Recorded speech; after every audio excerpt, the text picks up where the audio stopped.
Uh, hello.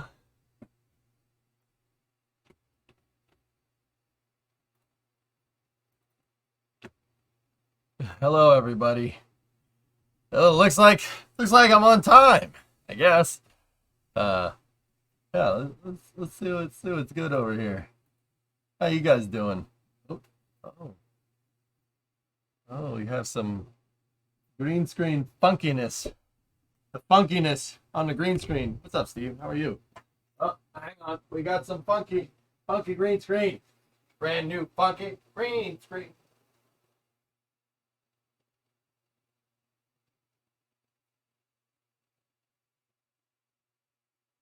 Oh, very nice. There we go. Now it works. I'm tired. I'm tired. Like very tired. I I got pretty lapsaptoy. That's not. Anyway, coffee. We're about 5 minutes and 30 seconds out from the NS-23 launch here. You tired? Yes. But I ain't tired of them resubs. Oh! 90 months, JSP. Thank you. All right. Now that I have my coffee, I'm ready to watch Rockets. You know what? I'm just sending that out. Ready to watch Rockets. And you know what? You can have it. It's fine. It's fine. You made crepes for breakfast, Monsieur Bobby? I am a man of my word, Monsieur Bobby. I do not want to break your arm. Just say I love crepes. All right. I'm ready to follow Rockets too. We are all ready to watch Rockets on this blessed day. Be very, very quiet. I'm hunting rabbits. All right, anyway. T-minus 4 minutes, 30 seconds. Hey, Dave, what's going on, man? Wascally Rockets. Rabbit season. Rocket season. Fire! Sorry. If you're just joining us, we are minutes away I from am. launch. Here's the flight profile for the New Shepard vehicle. Thank you. Starting at T-minus 2 minutes and 30 seconds is when we enter into auto sequence. This is when the team in mission control essentially becomes hands-off. The vehicle becomes autonomous. What's up, dude? The countdown to engine ignition is at T-minus 0, followed by throttle up, and the vehicle lifts off the launch pad to begin its journey. Bear me. Hell, I... Around 1 minute into flight, we reach max Q. That's where the vehicle experiences its maximum dynamic pressure from the atmosphere. New Shepard will throttle back the engine as it passes through this point. After about 2 minutes, the BE-3 engine shuts down, and we reach MECO, or max main engine cutoff. At this moment, the payloads on board will begin to measure microgravity. This is followed shortly after, at about 2.5 minutes, by separation of the capsule, pushed gently away from the top of the booster as it makes its way to apogee, the highest point in the flight. Now we're in free fall and the payloads are in full swing until the vehicle begins to encounter the atmosphere once again. Apogee for both the capsule and the booster happens around 4 minutes into flight. As the booster begins to descend and re-enter the atmosphere, its fins will deploy to help guide and steer it back to the landing pad. The drag brakes deploy, increasing the rocket's surface area and slowing it down. The BE-3 engine then restarts, really decreasing the speed to just a soft hover as it finds Mark over the landing pad. She needs coffee its landing legs deploy, and it will gently set down. You need coffee too. Back to the capsule, it's much slower to re-enter due to its shape. As the capsule makes its way back into the atmosphere, drogue shoots. Okay. Yep. All right. Hold. Yeah, they're in another hold at T-minus 3 minute 30. Launch sequencer has halted the count. I need more coffee. Coffee is not indicated at full. We are in coffee topping. Nope. We've switched from topping to fast fill.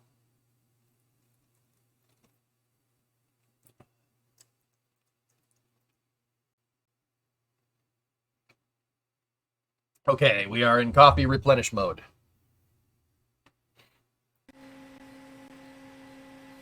So, all right, what's the NS-23 mission? There's no people on board.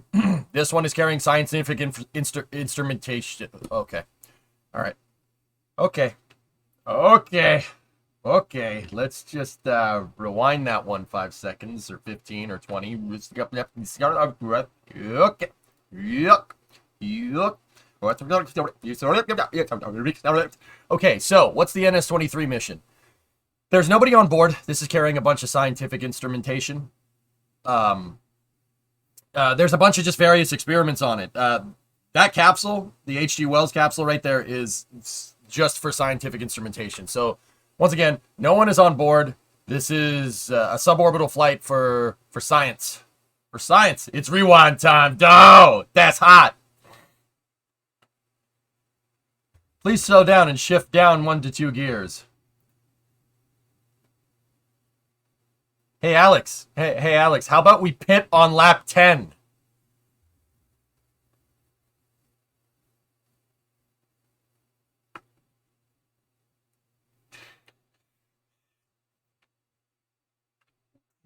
Pain. Pain. Duh.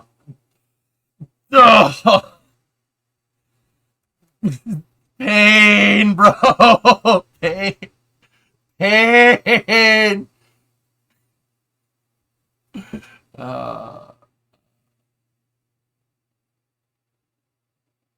Alex, eu preciso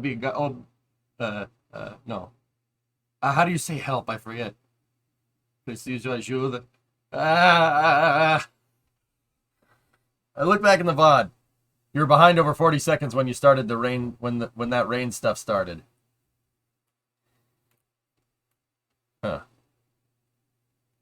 Oh, okay, JDG. Okay, yeah. Ajuda. Eu preciso ajuda.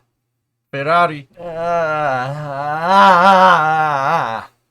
Yeah, no, JDG, I got you. I'm convinced Charles has asked him to approve every strategy call. There's no other way. Dude, I don't... As you see in the upper right corner of your screen, we're currently in a hold while Mission Control makes sure all systems and weather are go for launch. We anticipate this will take a few more minutes. Weather plays a key role in our decision-making at Launch Site 1. Here's a look at how our launch team factors in the often variable West Texas weather. I'm gonna... On a launch day, we give several go, no-go recommendations based on how the forecasts evolve throughout the morning. You have subject matter experts in every subsystem sitting in front of their consoles, intently monitoring everything going on to make sure that the astronauts are launched safely. Does Blue Origin have any other rocket models in the works? Yeah, Tony, they got New Glenn. Rain, stop using the translator. Stop using the translator, it's obvious. Stop it. Stop it. We want to verify the weather at the time. Dobry wieczór. Jak dela? So we'll send a balloon up. Oh, a The balloon. balloon is one of the best meteorological tools that we have. It provides us instantaneous data of what's going on in the atmosphere all the way up to 80,000 feet. The guidance and control team on New Shepard has decades worth of atmospheric and wind No, I don't want you to forecasting speak Japanese, you that we've stupid weeb. collected ourselves over the years through the release of radiosonde balloons that Sean was discussing, and also from our government commercial weather data sources. Hey, Hooded, what's up? We're now Hello. able to predict the capsule landing location to about a half square mile, and this is over a... Is it a better New Shepard? So why is it painful? They changed the strat again. They changed the strat on the fly and pitted on lap 10. You literally heard them ask, they're like, Charles, you want to change the strat now? Yes, let's change the strat now. No.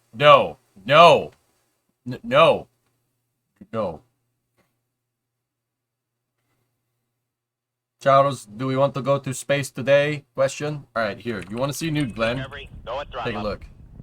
So New Glenn is the rocket that Blue's working on. It's been under wraps for a little while, but here it is in comparison to like other rockets. Take a look.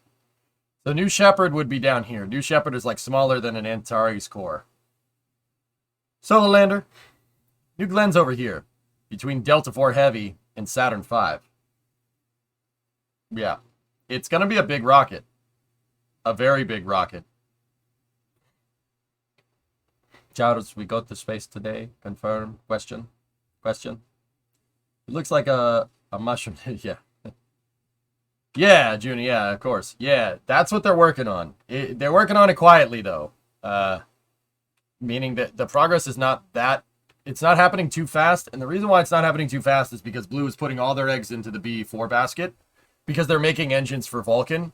That's really, really, really, really where they're focusing a lot of effort right now. So that's what you hear about the most. They're still in a hold over there. So here, let me show you. BE4 or no. Tori Bruno, my hero. To be fair, it wouldn't have beat Max anyway. The Red Bull's just too OP. Why would you undercut your own strategy then, Raja? But they pitted on lap 10 to go mediums to try and undercut. They pitted early to undercut the second pit stop. What? Let's undercut our own strategy so we can undercut their strategy later? Question. So you want to do that? Okay. There you go. How does it compare to SLS and Starship? It's more comparable Defiant to Falcon Heavy, but it has a 7-meter fairing. It's quite a big rocket. Anticipates having another safety car. The only thing I can think of. Yeah.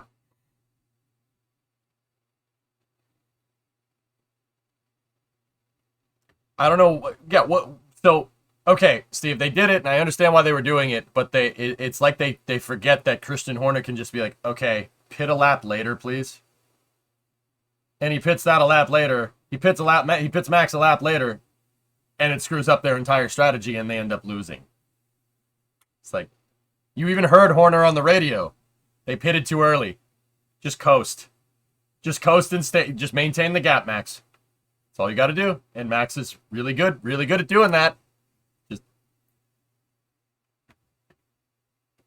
You undercut your own strategy to try and undercut the other guy's strategy. And the other guy just changed his strategy and you lost. That's what happened.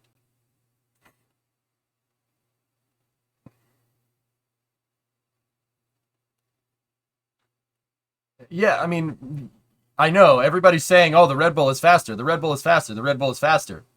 You don't minimize your chances of success by trying to undercut a pit stop on a faster car. That's not how that works. If the other car is faster, don't you think doing a one-stopper might be preferable so you can make up the pace? No? No, we can't. No? No? Okay. Okay.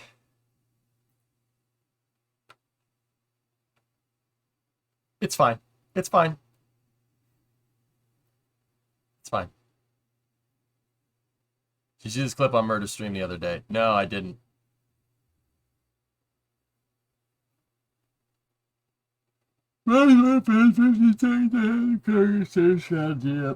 Okay. Yep. Yeah, sure.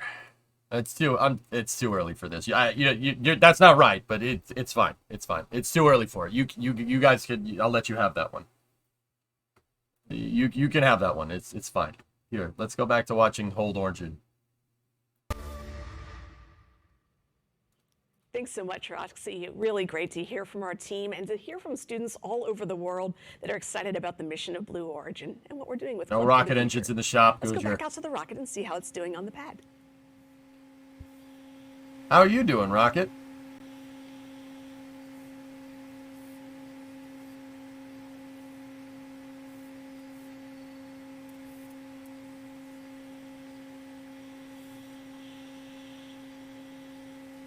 I don't know, Steve. It's fine. At this point, I'm too afraid to ask. I don't think even Ferrari knows.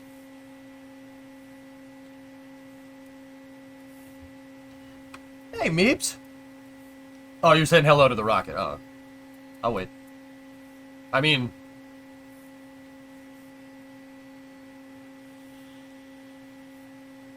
it's pretty good.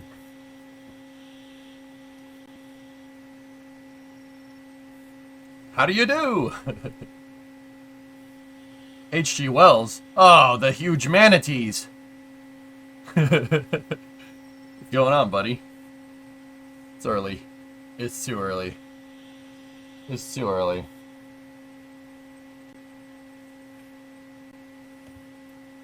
Uh,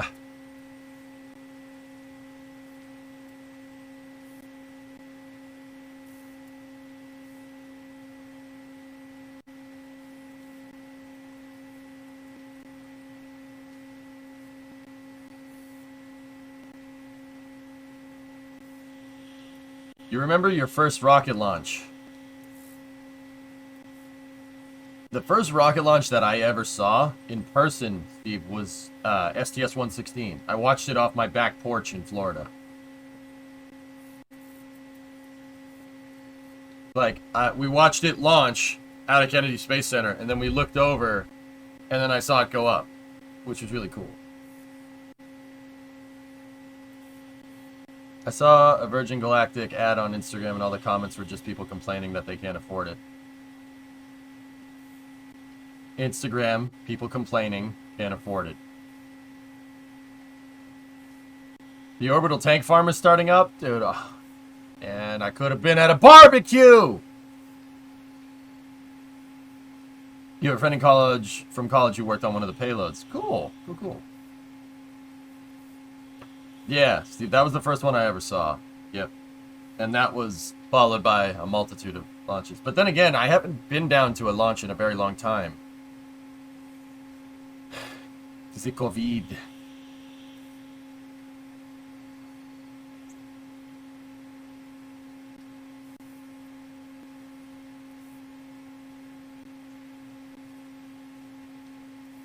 Hey, Ben, what's going on? Dr. Cheesiest.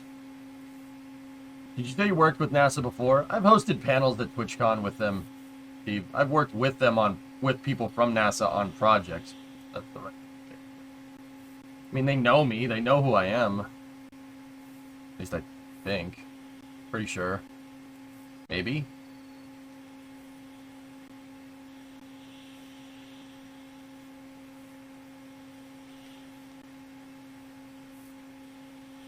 Do you know who I am? Yes, Payne, I know who you are.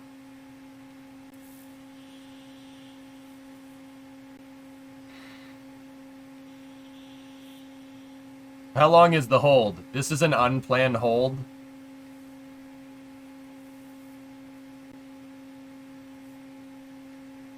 So I have no idea.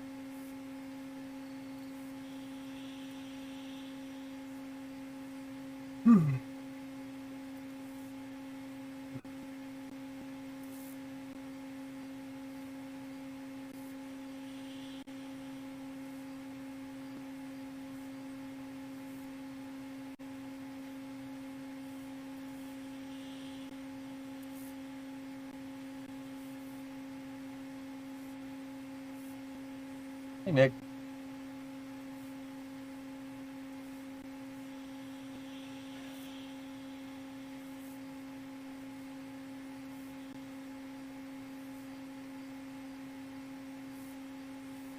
Yeah, you don't want to catch... You want to try and catch the booster, Tony. That's not a good idea. Is that leaking any better or worse than Artemis? It always leaks. Is this an orbital science mission? It is, Cosmic. Yep, yep.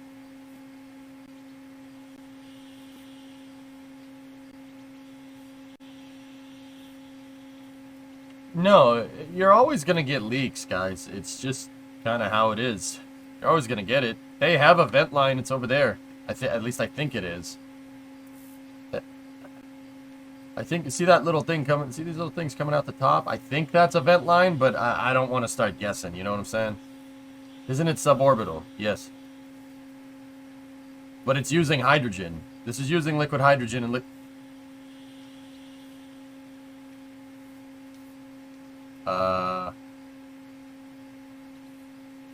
I've never seen it do that.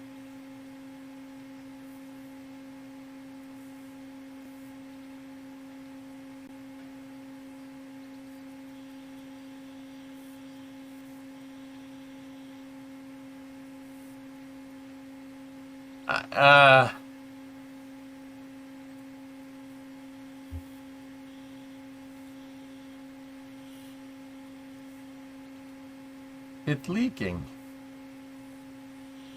You're leaking.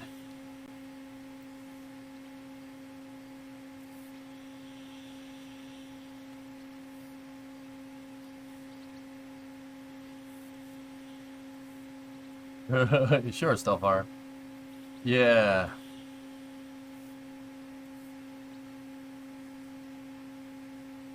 I think it's condensation coming off of that vent umbilical up there.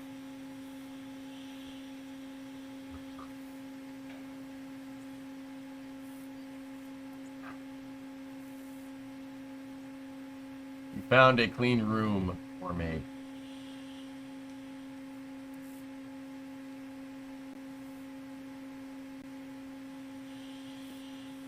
Oh, that's Blue Shift. Yeah, Blue Shift is local from what I understand.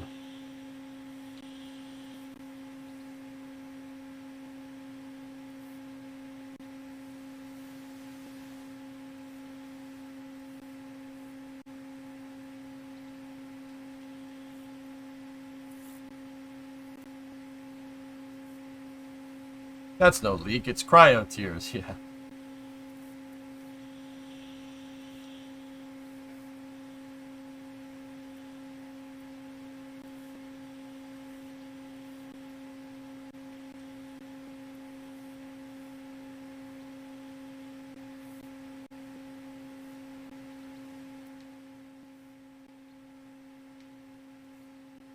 The font is blue, Low Chief, jeez.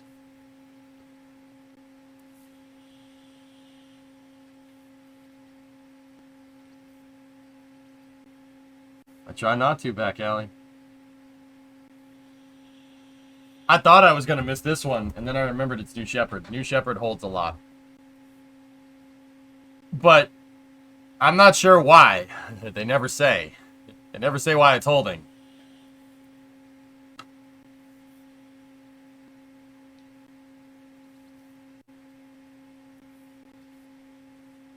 To be honest, if I were to nominate a single person to fly on New Shepard, I would be most interested in seeing me go because I feel like you'd be able to speak on it very well. Yeah, I'd fly on it, sure, absolutely. Thomas, you had an interview for IT with Blue Origin here in Titusville, but someone else ended up offering me a job. Cool. You still play Railroads Online? No. No, some went wrong with Railroads Online, the development team. Too much drama, Thomas, for me. I dipped out.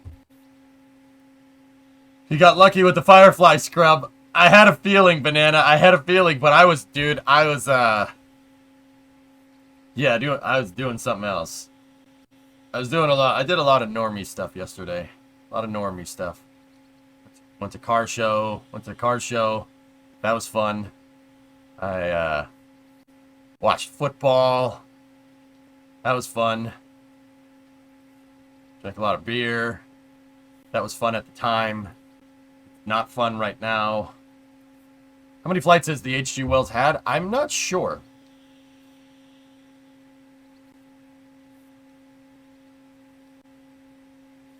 Yeah, exactly, Nick. I'm done with that. Yeah. Very, very murky yesterday. Do you watch college? I don't. No.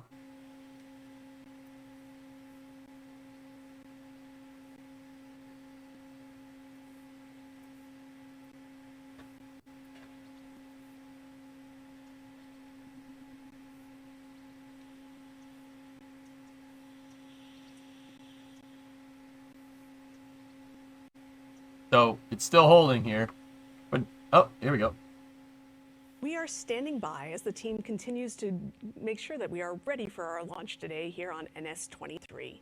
We're going to go back to the rocket as we continue to hold.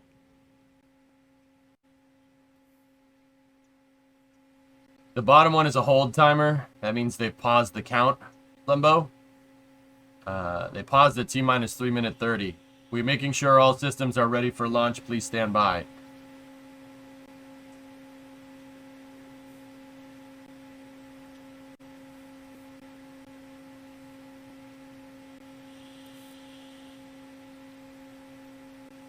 But anyway, Beeps, that's cool. I'd definitely do it. I would fly on this, sure. Yeah, absolutely.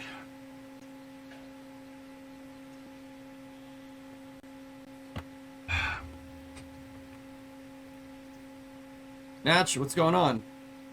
Any advice in designing the new parts in F1 Manager? See where your car is lacking, compare it to the grid, and upgrade those areas. Did they let any other cameras out there for launches? No, they're out in the middle of nowhere. Yeah, unfortunately, I can't just nominate people, but if I could, yeah, it's all good. It's all good. I appreciate the sentiment, dude. I really do.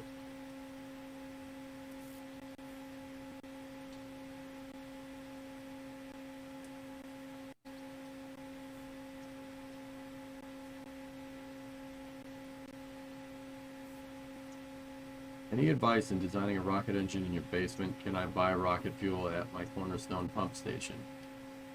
No, and no. So, Chief, go through the proper channels. There are rocketry associations around the country that you can sign up for if you want to go building rocket engines. Don't just do it in your basement by yourself. If you do it in your basement by yourself, you're gonna do one of two things: lose some fingers or get in trouble.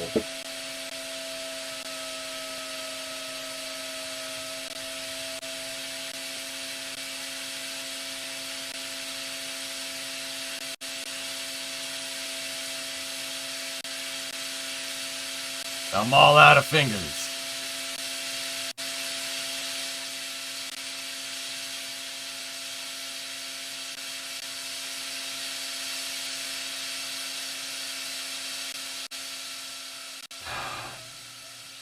All right, our hold has been cleared, and we Okay. are gearing up to launch NS-23, our New Shepard payload flight.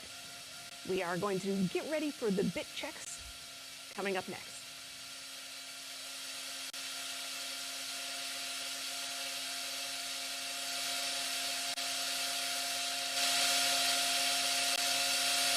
Got audio.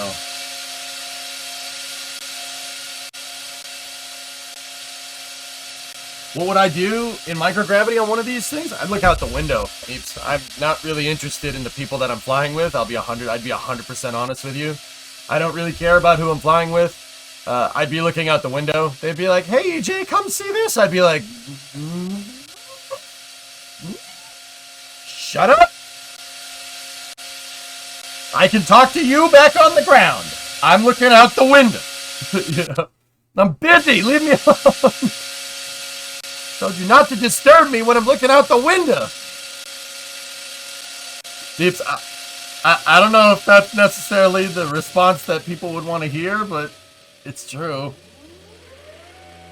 Okay, CAA retract. Once again, there's no crew on this flight. It's carrying a lot of science experiments. Okay. We're going to get ready for our built-in test checks, our bit checks.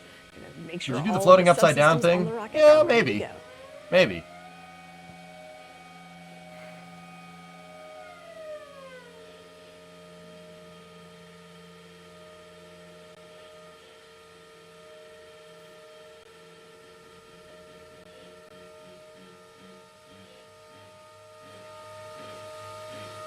Hey, don't be rocketist, Slow There you Chief, see okay? the aft fins rotating. Those fins at the base of the booster help direct the vehicle on ascent and descent.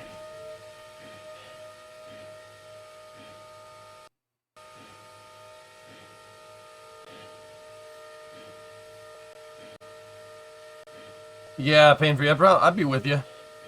The metal would come out. Actually, There you see the engine nozzle Yeah, gimbling. like Now that Master engine Puppets gimbals or to help something would be maneuver the pretty cool. rocket as it flies.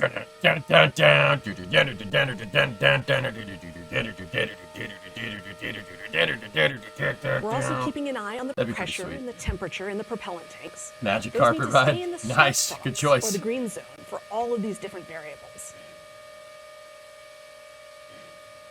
Okay, so they just did a thrust vector control checkout. EBC seems to be good. The engine does the little wigglies.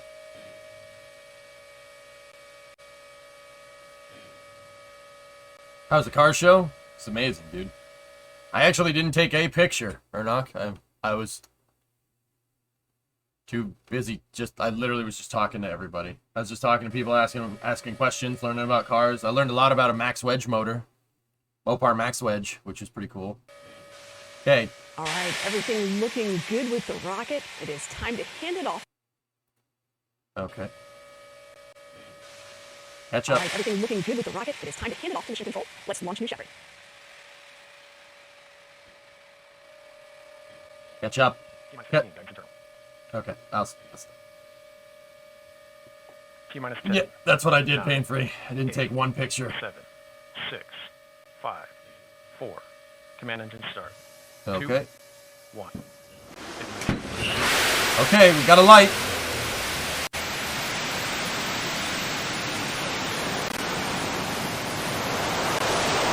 Okay, good lift. We flying today. Control confirms New Shepard has cleared the tower and is headed to space. Now you can see on the lower side of your screen that we're gaining speed. As New Shepard gains altitude, the atmosphere gets thinner. The bar on the left shows the vehicle's ascent. Now we actually started at about 3,700 feet MSL. That's how far above mean sea level we are out at Launch Site 1.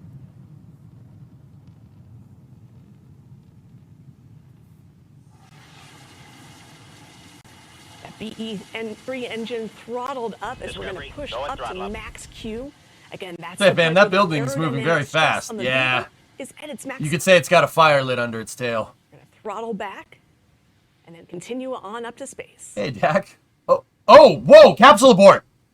Whoa, whoa, whoa, whoa, whoa. Yo, they had an IFA. Oh, no.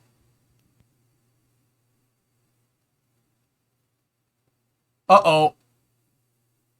Yeah, that was bad. That was bad. But the capsule did seem to get away. It should be popping a drogue here. Uh-oh. Oh, boy. Oh.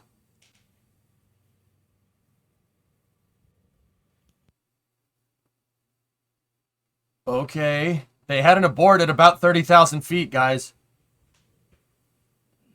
Nope. Okay, so the descent profile in an abort scenario is a little bit different. I'd have to go back and look at the IFA footage.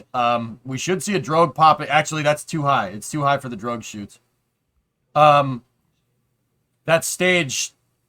It appears we've experienced Yep, there they are. Okay, today's okay, flight. okay. This was unplanned and we don't have any details yet. But our crew capsule was able to escape successfully. We'll follow its progress through landing. As you can see, the drogues have deployed. And the mains are going to be pulled out. 90 from Nate. Did you see that? Hey, the capsule got away. That's awesome. Great engineering right there. Was this crude? No, it's just science on board. Where's the booster? They are not showing the booster, Jim.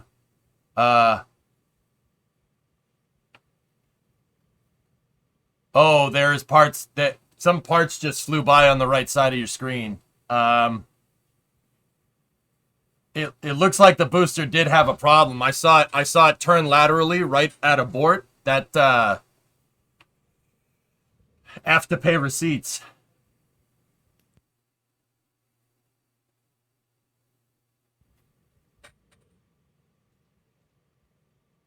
Yeah, that number was wrong. Discovery, go at throttle up. No. There's nobody on board. There's nobody on board this one. That's wild. Yeah, Meeps. Well, hey. That's the point of tried and tested systems. There's a reason why they did a lot of aborts and a lot of testing with this thing before they put people on it, because you could take a pretty good solace in the fact that if something did go wrong, you'd still be coming home in one piece. Glad that wasn't you. Oh, are you kidding me, man? That would be a hell of a ride. Shoot, unfurl. Okay. All right, the mains are out. You see that they're reefed. They're going to be expanding. As the mains inflate, the capsule will stabilize. That's looking like a successful execution for the crew capsule and escape system.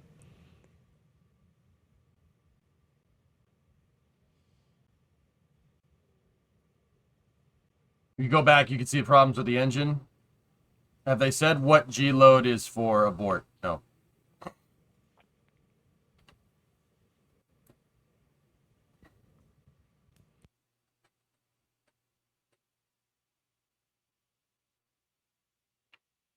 How many SLSs are built? I mean, we're talking about New Shepard right now.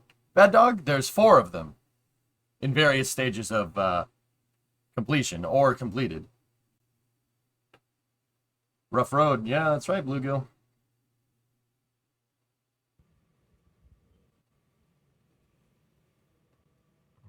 No, that was unplanned, Gren. It did not It did not. It was not supposed to do that. Is this the first booster fail? I mean, there's been an induced failure before ARJ, but I've never seen it. I've never seen it do this with.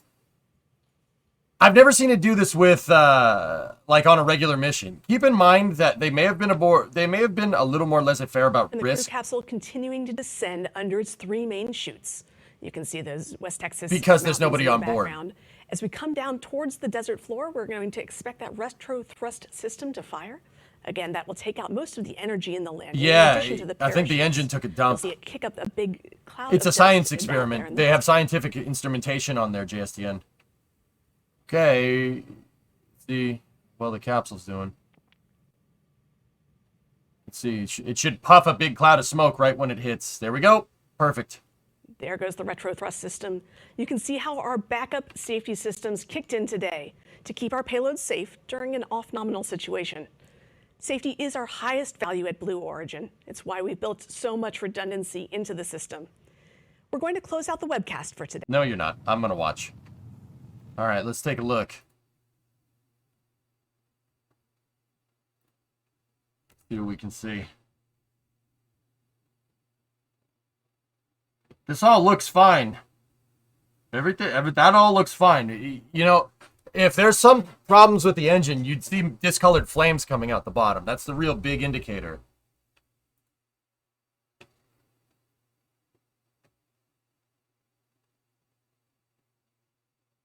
Oh, yeah. Yep. That, like that. Oh, man.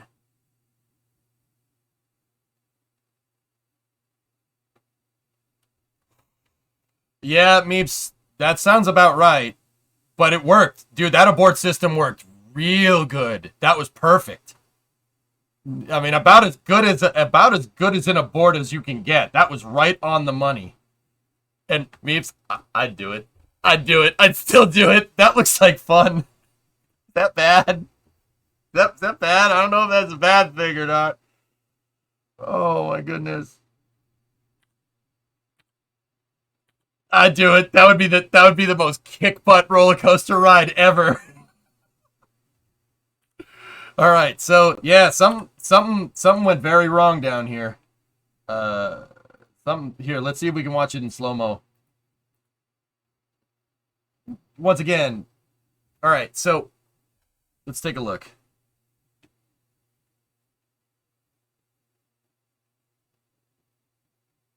Something happened on the right side of the engine there. Do you think it had anything to do with that leak? Well, Spacephobic. All right, hold on. Before we go into slow-mo mode, guys, with rocket science, nothing happens for no reason, okay? So the reason why I pointed out the leak is because I hadn't seen it before. I don't know. I have no idea. I mean, I don't know if you guys saw it before they launched. There was literally water dripping down the side of this thing, like a constant stream of water, like somebody had a garden hose. Like, and was hosing off the booster. There was something leaking from it. I don't know what it was. I don't know where it came from. I point out stuff that I haven't seen before, and I'm a little bit on the tired side. So on another day, I would have seen that. I would have caught that. I caught Astra's failure before it happened. I saw it about a second before it decided to go sideways off the pad. How many flights does this booster have? I don't know. I'm not sure, but here, let's watch it in slow-mo. Look on the right side of the engine. Something happened there.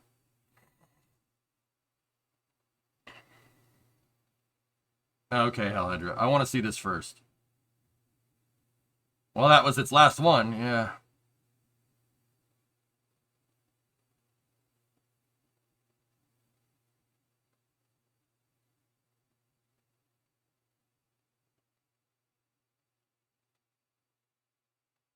All right, so everything looks good right here. That's fine. I am seeing a slight discoloration here. With guys, the flames that should be coming out of the bottom of this thing should be pretty damn clear. B3, the B3 is a hydrolox engine. When you combust hydrogen and oxygen in a rocket motor, the flames are clear.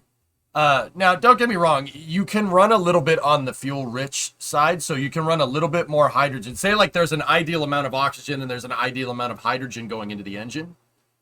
You can run a little bit favorable to the fuel side of things to help keep the engine cold. Shuttle engines do this, for instance. They run a little bit more hydrogen because it's a fuel-rich stage combustion. I mean, but I don't know if BE3 does that, but the flames are actually pretty clear, and it looks like they're a little orangey down here. When it's a little orangey like that, you're running a little bit fuel-rich.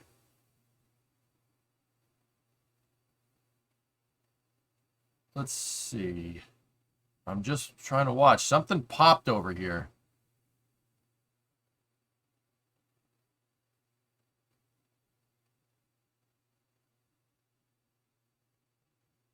Oh, no, Jeff, has it? I must have missed that.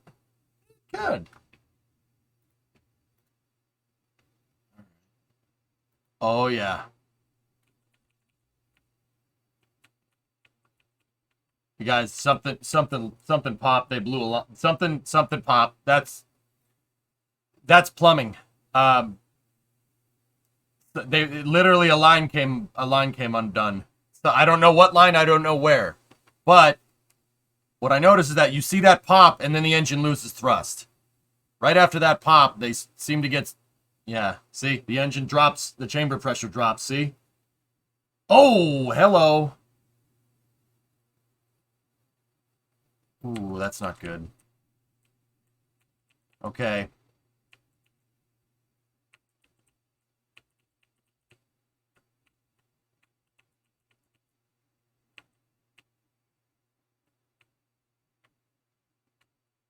Thought it was just the warp drive engaging. Looks like they tried to go to plaid and it didn't work. Thrust vector controller, it's possible. Something popped and something burned yellow right here. If it's burning yellow, I mean, I don't know.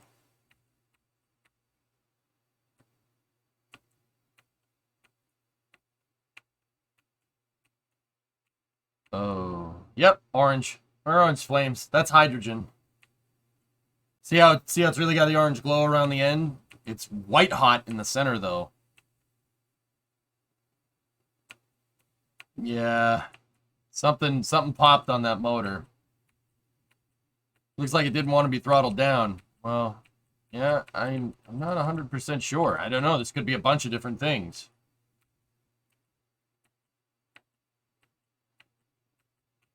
I mean, there is debris coming off the side of the vehicle. So the rocket's basically running engine rich at this point. You see crap coming off the side.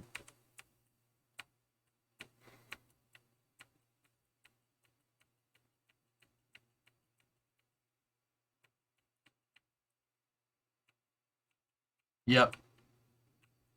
And right, the vehicle starts to, they're losing thrust like crazy. The vehicle's trying to come around, and right when it goes a little bit too far off, it hits the capsule abort.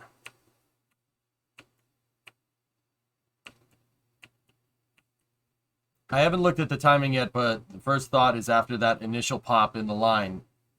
It seems like a long time until you're boarded. Your thoughts. There's a gradual loss in pressure. They blew a line somewhere. I don't know what it was. It could be thrust vector control. It could be a bunch of different things, dude. It's hard to say. That definitely broke.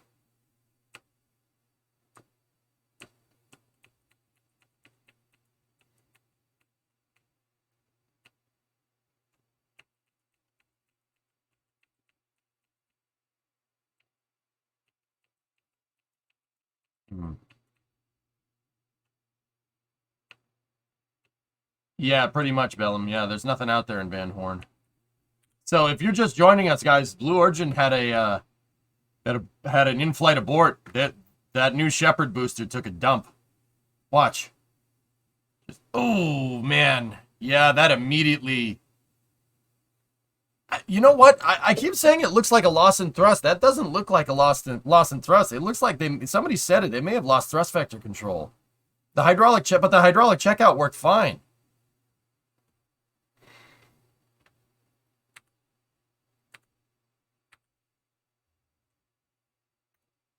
No, there was nobody on board. It was a scientific flight. Now, and guys, I want to be very clear. They may be using this booster as a loss leader. or as a life leader, I guess is the right way to say it. So it could be more about extending the, being a little bit like less adverse to risk. So increasing your chances of an abort, because they're trying to test the booster. They're trying to test some new parameters on the booster. You ideally don't want to do that when people are on board. So they may have been a little bit more kind of lax about launching the thing. And that's why it could have been triggered, but we don't know. Blue doesn't tell us anything. I wish they did. I really wish. Well, Diddlywink, when it aborts, when you set the capsule from the booster on any rocket, if that happens, that means this thing is junk. Ace, I'd still fly on it. Lax probably isn't the right term, less risk adverse. Yeah. I'm trying to keep it simple, Tape. Yeah, please. Spare. I mean, I could sit here and talk about risk aversion, but I think at 10:40 in the morning on a Monday, I don't think people care. To be 100% honest with you. I'm like, someone got a case of the Mondays. I wish they were all more open, Joe, like NASA is. I definitely was not caring. This was the life leader, first 9th flight of New Shepard. Yeah, they were pushing the envelope with an uncrewed flight, Thomas. I'm pretty sure. It's 3 p.m. where I am, and I don't care. Yeah, there you go. Heck, I missed it. Bossy, watch this. Watch. Watch the bottom of the rocket. Yeah, you're starting to get some perturbations in the flames there. Oh, that really did. Yeah, something was really going wrong there. Discovery, go at throttle up.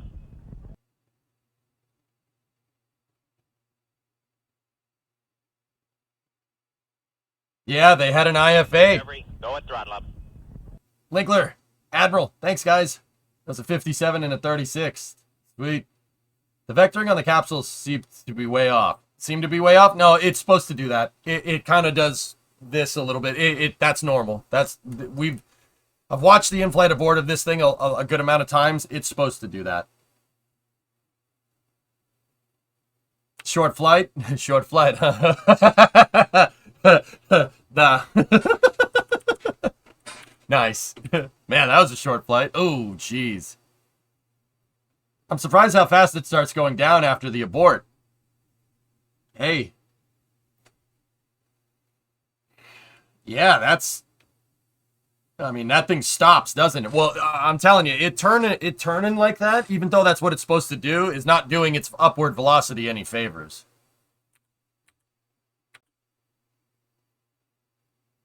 I'd do it, Queer. Even after seeing this, I'd still do it. That looks like fun. Yeah! I'd still do it. That looks great. Discovery, go at throttle up. Man, that would be one hell of a ride. Was that on purpose? No.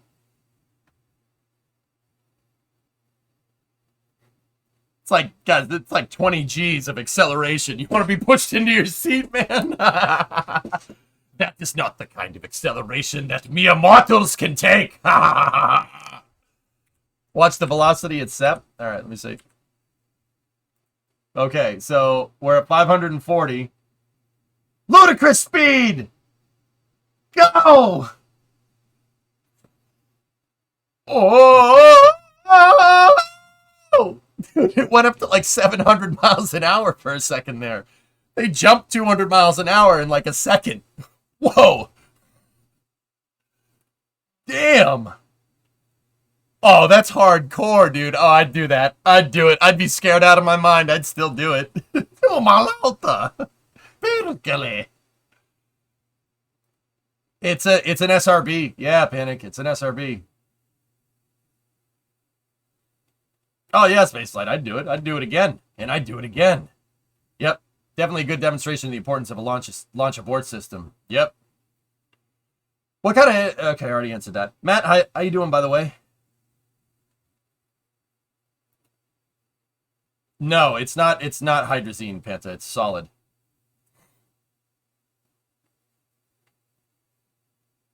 That'd be amazing, J-Speed. You're good? Good, Matt? All right, yeah. So, yeah, something went something went wrong with the propulsion on the B3. This is a life leader, so this is a New Shepard booster that they've used the most. You're always going to reach theoretical limits, but guys, I'd have to sit here and stare at this for a little while. I mean, it's really hard to tell without telemetry, and it's what I like saying about rockets. With rockets, you know, generally you want the flames to go this way. You want the flames to go down. You should be exploding in one direction. When it starts exploding in multiple directions like that, yeah, then you got a problem. The explosions are going out sideways here. So I don't know if there was some kind of plumbing failure on the B3.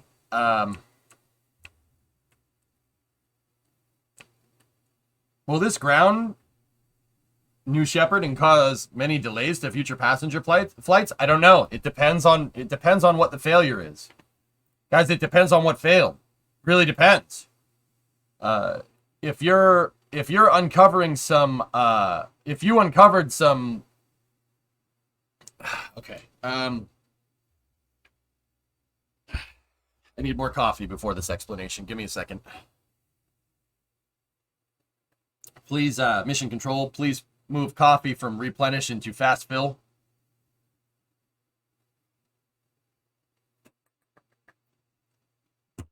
We are in fast fill. All right. Depends if it's a design flaw. No, Port. Design flaw is the stupidest catch-all term I've ever heard in spaceflight. I absolutely hate that term. It's not a design flaw. There's no such thing as a flaw in your design. That's stupid. There's just behavior that hasn't been observed in the past. Okay? I don't like it because people use design flaw as a catch-all term. It's really annoying. You should not have design flaws if you did your homework correctly, okay? Like, you shouldn't have that. That's just unobserved behavior. It means you didn't test good enough. But everybody says, oh, it did something I didn't want it to do. Design flaw. Nope. Previously unknown condition. Exactly. So, with rockets, guys, it's all about understanding what you made. Understanding what you made. Right? It's understanding what you made and what are you trying to do. Those are the two biggest ones. So, what happened here? I don't know. I don't know what happened here. Could it delay future flights? I don't know. It depends on how well they can understand what happened here. If what happened here happened because the booster is old and because it was the 9th flight of this booster, then I don't think it's going to delay anything. It's just behavior that needs to be observed. That means they got to do more testing with reused boosters. That's no problem, whatever. If this problem is something that has not been previously observed and it occurs in all B3s, which I don't think it is. I don't think that's what's going on because there are multiple B3s that have flown up into space multiple times and I've never seen anything like that before. I've never seen water dripping off the side of the booster.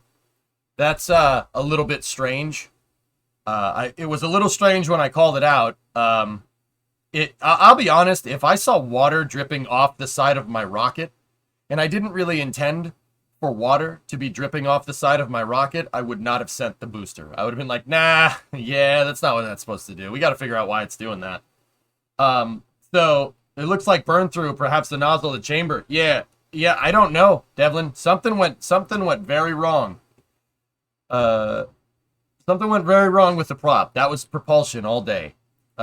Just once again, if you guys haven't seen it, Blue had a little bit of a problem here on an uncrewed science mission. Did you see this? What is this? Does this have anything to do with New Shepard right now? Oh, that's the HLS, the IAC HLS document. Yeah, I've seen it. I haven't read it yet, though. I haven't had time. It could be condensation, but it was a little much for that. See, Weather Guy, you're not wrong, and you said it was condensation at the time. What I'm trying to tell you is that I've never seen it do that before. I've watched almost every single New Shepard flight that's been televised, like we're still watching TV or something. I've watched every single one. I've never seen that happen before. That is unobserved. That is observable behavior that we've never seen before. Now, once again, does that water dripping off the side have anything to do with this? I don't know. Probably not. Could just be weather conditions. You're absolutely right. But here's the thing. Weather conditions are very, very important to launching. Yeah, that's very important. This is why you don't launch when it's windy, for instance. Or don't launch when, in the case of other vehicles, don't launch when it's too cold. Right? Am I right in assuming that?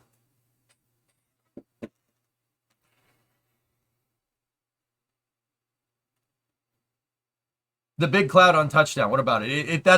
Yeah, Talik's right. Talik Dragon is right. It's a cushion landing. Can you replay the failure of the anomaly you're describing? Just got here. So, okay, Prey, I'm going to show you some things. All right, watch right here on the side of this panel. This was right before they launched. Look. Now, don't get me wrong. Could be nothing. I don't know if that has anything to do with the failure. I have no idea. But also, that is a steady stream of water that's dripping off the side of your vehicle when it's not raining.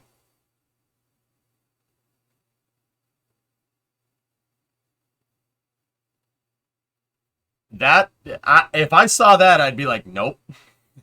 Nope. How high up does the engine section extend on New Shepard? I don't know. I would assume probably somewhere like right here. We're assuming it's just water. I mean, Raj, what else could it be? Yeah, J-Speed, no, this is fine. I don't think Blue should be self-conscious about this at all. I mean, there's public relations and then there's safe engineering, and those sometimes are at odds with each other, right? I don't think Blue should be ashamed of this at all. That is an excellent case scenario for how safe that vehicle is. Dude, they straight up had thrust failure at max Q. That is the most dangerous time to abort, and it did it. And the capsule's back on the ground, safe and sound. That's a testament to great engineering. That's great engineering. I wish you would tell us about this. I wish you would say why that's like how it works. How does your flight termination system work? How does your launch escape system work? Because that's great engineering. Tell us about this. But that's at odds with public behavior or public relations. You can't say like, oh, even if it fails, you'll still be fine. That doesn't exactly inspire confidence if you're trying to sell tourism flights. You know what I'm saying? Meaning people would be safe if it was crude. Oh, Ace, it was amazing. Yeah, exactly, Meeps. That's what I mean about being at odds with public relations. I wonder how many people said, nope, no, I'm not doing that. I'd still fly on it. I know the engineering. I'm not, like, people would cancel it because they're afraid, but I always tell people, you know, you're afraid of stuff that you don't understand, especially when it comes to engineering. I'm pointing at the rocket like it's right behind me, but I'm in the wrong scene. You gotta be afraid. You can't be afraid of what you don't understand. I understand how this vehicle works. I mean, to an extent, as much as the given information available, that's a really good case scenario for how safe it is. So, Prey. So we saw water dripping off the side of the vehicle. Here, we'll watch it again. I'll say it once, I'll say it again. It was a great case scenario into how safe this thing actually is. It's a really well-designed vehicle. Guys, all right. Spaceflight fans, if you know what DCX is, Blue Origin poached the DCX engineers in the early 2000s. They found all the people that worked on DCX, and New Shepard is basically DCX 2.0. Just putting it out there. Just putting it out there. This isn't a bad piece of kit. It's a good rocket. I mean, I think all rockets are good, except the ones that come back down and blow up, and hurt people. The ones that come back, sometimes they come back down and blow up and they don't hurt anybody. That's fine. That's okay. So, check this out. Here, we'll watch the whole thing again. What is DCX?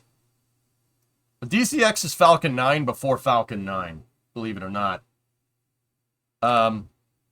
Let's watch it, and then I'll explain what DCX is.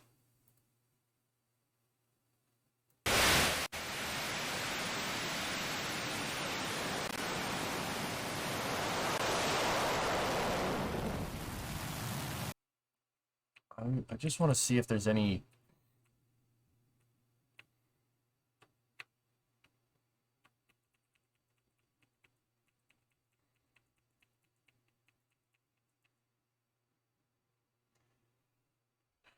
I'm noticing that the flame changes color. I don't know if that's unobserved behavior. I've never paid attention to it before. Show the water, please. Oh, yeah, sure. Right there. There's a steady stream of water coming off the side of the booster. See it? I don't know. That probably doesn't have much to do with anything. I have no idea. Of course I'm aware of that, Nick Cade. 2.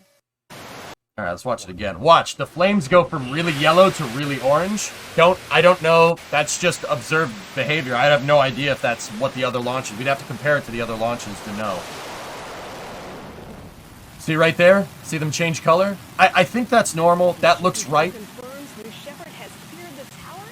Let's take a look. So we get up here about a minute into the flight, and there's, yeah, see that? Oh. Ooh.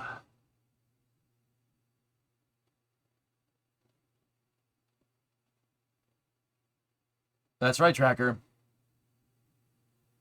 All you did was found a failure mode. Exactly. You found a failure mode. Something went weird with the engine. The propulsion did not work correctly. Here, I'll show it in slow motion again.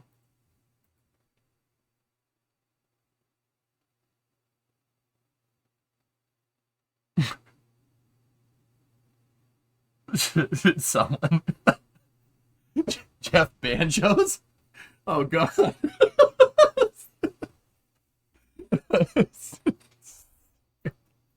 Banjos. Out of all parts, that's the part that got me. Like, oh, jeez.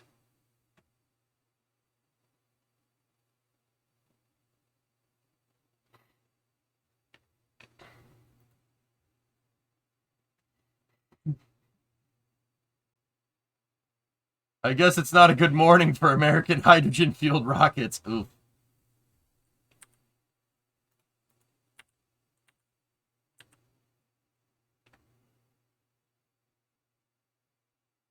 So, once again, you start seeing a lot of perturbations around the outside of the plume. Guys, I don't think it's burned through on the nozzle or anything. I mean, but then again, I don't know. I don't know. This is all speculation at this point. I don't know. We'll probably never know. But definitely had some problems. You start seeing something happen over here. See that? See that? How this side of the plume is defined? Now, from the failure that we see right after this, the failure mode that we see right after that, where stuff blows out the other side, this tells me that it's on the outside of the nozzle. I think some pipe may have overpressured or something, but the real question is why.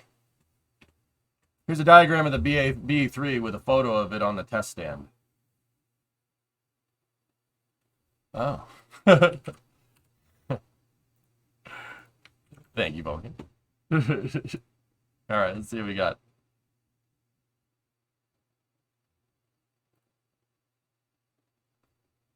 Yeah. It's a nice motor. So, okay.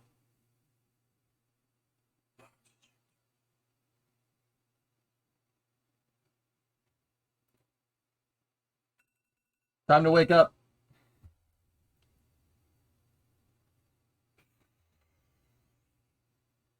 All right, so we got two gas generators.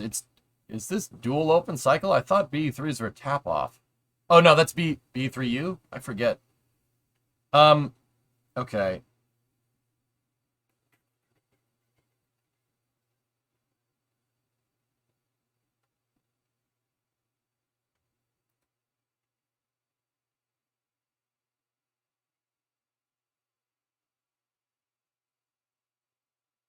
Dude, this could be so many different things. That could be a bunch of things. Oh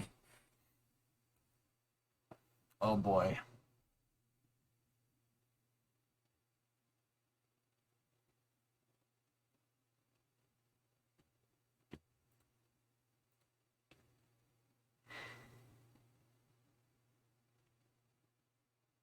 Okay. It looks like something is coming out of one of the turbo pump exhausts. Or well, not turbo pump, gas generator exhaust is the right way to say it.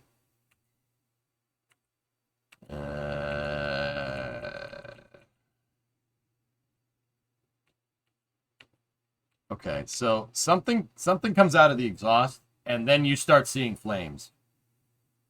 When you start seeing a lot of flames like this, I mean, look at this frame. That frame's very telling. See that? Something is coming out of one of those exhaust pipes. Now, okay, let me get into it. Little thing on propulsion. What is the exhaust pipes? What are you talking about? Well, okay, so you have a gas generator right here. It's a jet engine.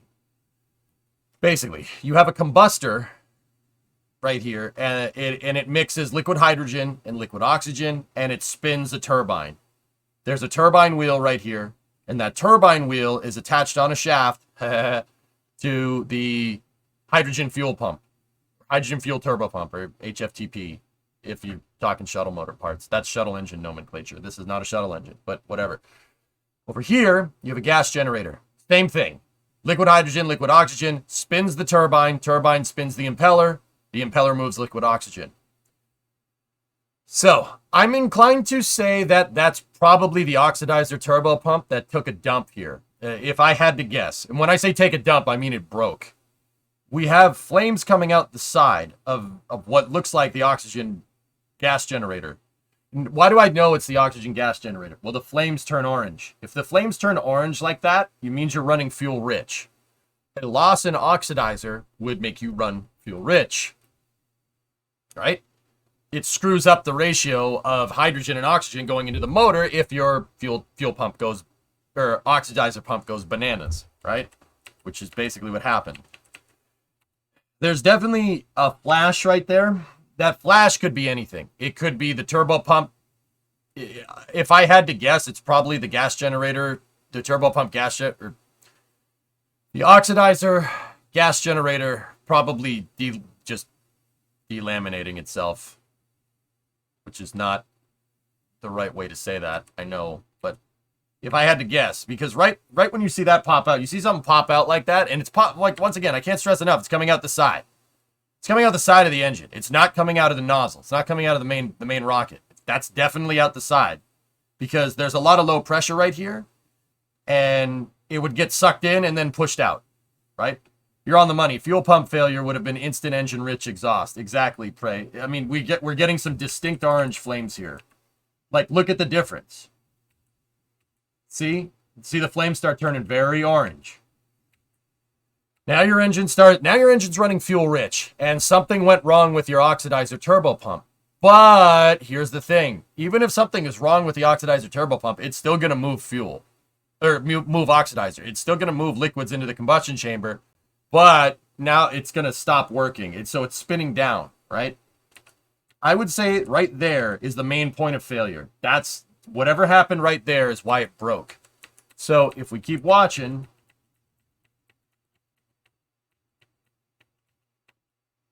yeah, flames are still really orange there. And it looks like you're getting more fuel rich. And it looks like the if I had to guess, Prey, the oxidizer pump, oh.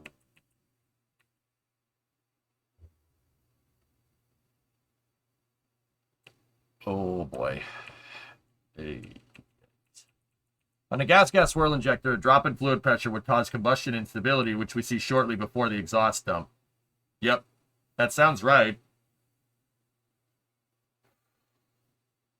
The telemetry is wrong, right? Yeah, that telemetry is incorrect. So it turns out that a booster that exploded is giving you bad telemetry.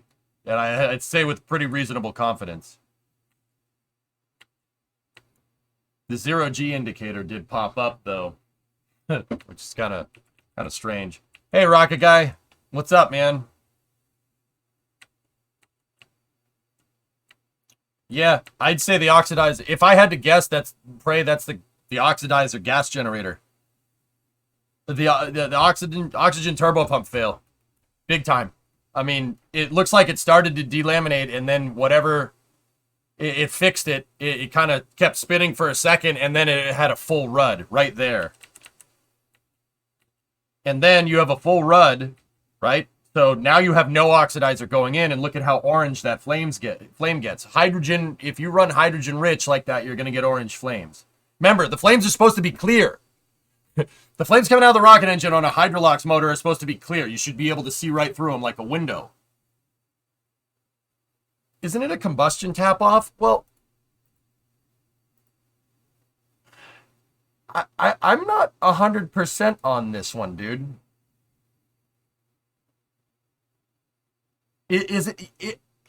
I gotta refresh my memory. I mean, if it's tap off, then that sounds right, dude. You got. I might be wrong. I don't know. What was the mission? It was just a scientific mission, just a bunch of science experiments going up and coming back down. I mean, Rocket Guy, you're right. If it's not, yeah, see the lines right there? Yeah, it's definitely tap off. So okay. Little bit of a difference between gas generator and tap off. And by a little bit, I mean a big difference. So what a tap off cycle does is basically there's a pipe that comes out of the combustion chamber. And that pipe has insanely high pressure. It taps off of the main combustion chamber pressure to spin a turbine right here. That's the difference. Instead, I mean, it's a little bit less complicated, but this is a little bit harder to make it work right. But B3U's expander bleed. Yeah, I'm like, wait a minute. Yeah, no, I said these were gas generators. They're not gas generators. It's a tap off, all right? So either way, it looks like something went wrong on the oxidizer side of things. I mean, regardless if it was gas generator or not.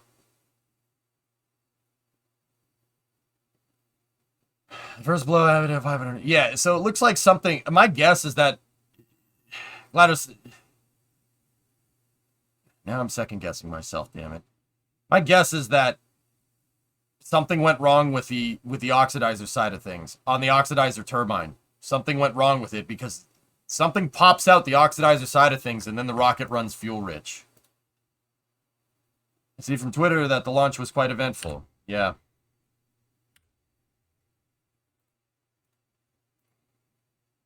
So watch, something pops and then the flames go orange. Oxidizer side of things. They blew, a pipe failed or the turbine failed. This looks like some kind of cascading failure, meaning something went wrong and then it was fine for a second and that made something else go wrong and then it was fine for a second and then the thing blew up. It's a cascading effect. So you see something pop out of the right side of the nozzle right there. Or right side, yeah, see that little puff right there? That's no good.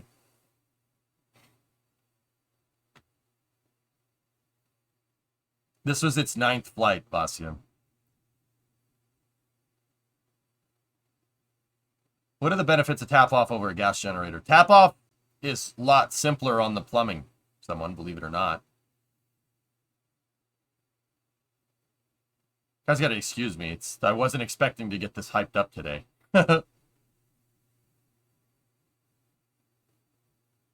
Nobody was on board, J-Rock.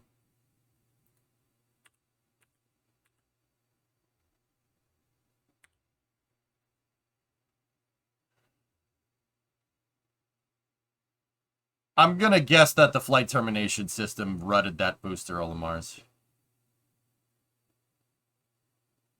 Capsule's fine, yeah, if there was folks on board. Rocket Guy, I mean, like I said, you see something pop and you see the flames go orange. It's oxidizer side of things. Tap off or gas generator regardless.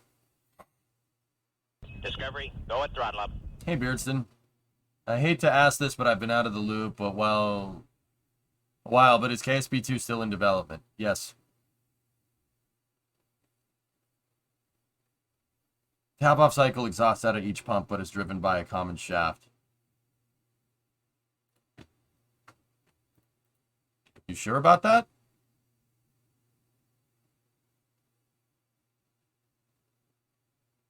Whatever the root cause, the result is definitely finite. A combustion instability led to complete failure of the engine. Yeah. Rocket, I mean, once again, it's just like when Starship was going to land. Now, keep in mind, Starship is an entirely different engine, entirely different everything, right? Different propellants, different engine, different application, right? We could tell that the fuel pump failed because the flames turned green, right? Now the flames are turning orange here. That's hydrogen rich, which means the engine popped, oxidizer. Something went very wrong there. But yeah, I mean, I don't know. I guess that's just a hypothesis for the most part. But yeah, either way, they had a pretty gnarly failure here. But once again, the capsule got away pretty good.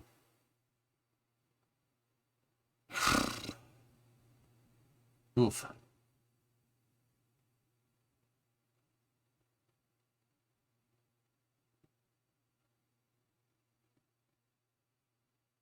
It was right at maximum dynamic pressure. So would they be throttling the engine at that point?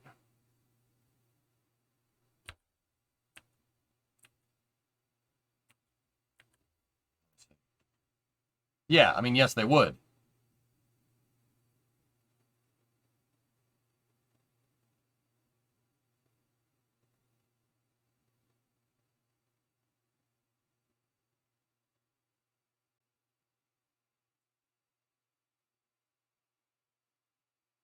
Huh.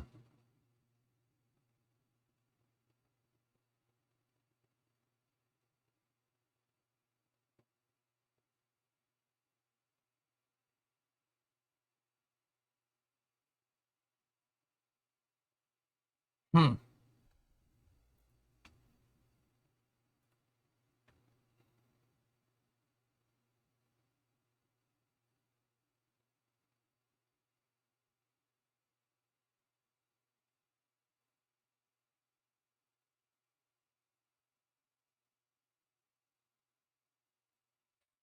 If I recall correctly, Scott was speculating that it could be throttle related. What about throttling would be able to do that? I mean, if we were going to entertain that failure mode, someone,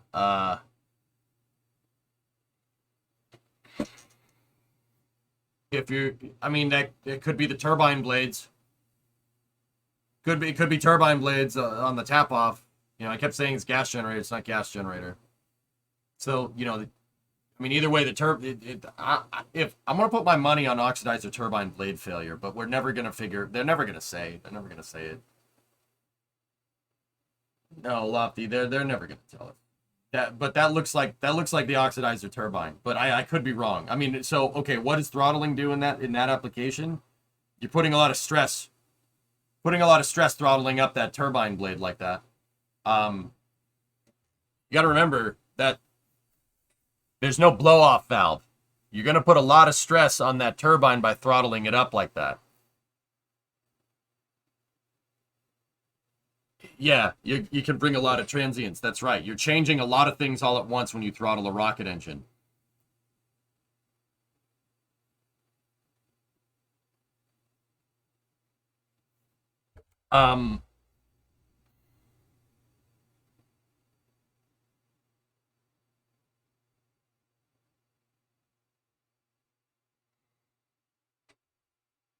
Go full screen and watch it started on the right and then move to the left. I know.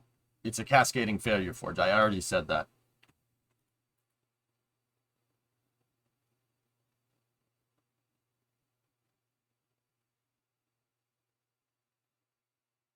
I mean, Lofty, not even SpaceX is as transparent as NASA is. We hear about every single nut and bolt on the vehicle if it pertains to something going wrong. But yeah, you were going to summarize DCX. DCX was a vertical takeoff and landing rocket prototype from the 90s that was using hydrogen. It was using RL-10A5s, and it was actually a pretty insane piece of engineering. If you guys want to see, I was going to talk about it if the mission had gone correctly, Box, but if you want to see DCX, here, I'll show you.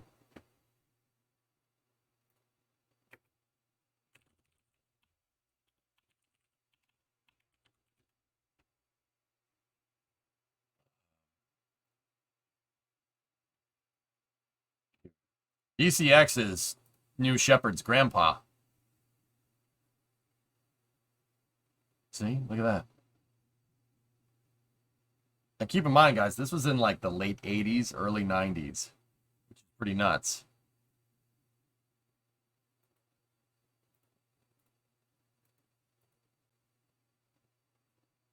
Look at that thing.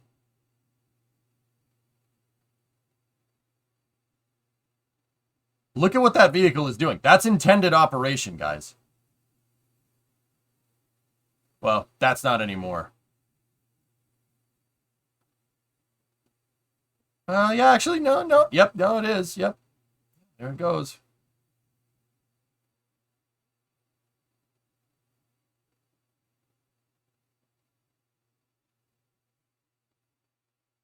That's DCX. Rocket Guy, you've seen similar failure occur due to fuel side failures. Tough to say the root cause just from the outside. It is interesting the failure occurred on one side first. So we are either seeing post-failure mixture or the failure occurred internally on one side, i.e. injector or regen channel failure. Yeah. I mean, yeah, there's clearly loss of pressure somewhere, Rocket Guy. But yeah, I don't know.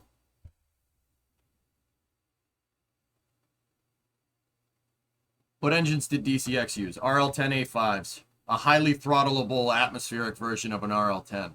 That's what I mean. It is the DCX is New Shepard's grandpa.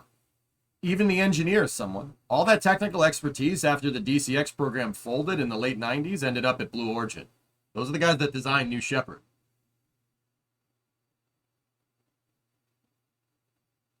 You're going to buy some J2S. I don't want to talk about it.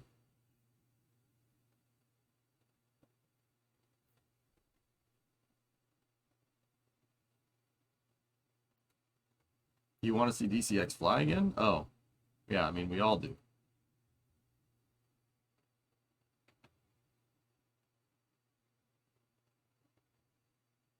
Yeah, see? 4 RL10s. Look at that. No wonder people think they see UFOs. Look at that thing. If you didn't know anything about rockets, heck, if you even knew something about rockets and you saw that thing doing that, you'd be a little bit confused.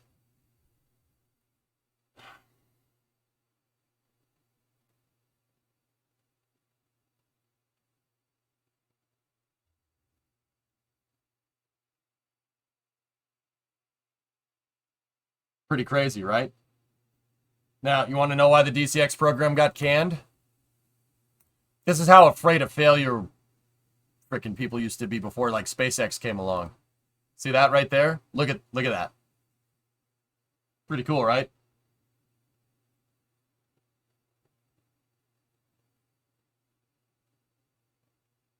That right there is what killed the DCX program. Yeah, it tipped over, and somebody used it tipping over as a reason for canceling the entire program. Yep. Yep. Look at what I found. It's people working on helium tanks inside of a Saturn V stack. Yeah, pretty cool picture.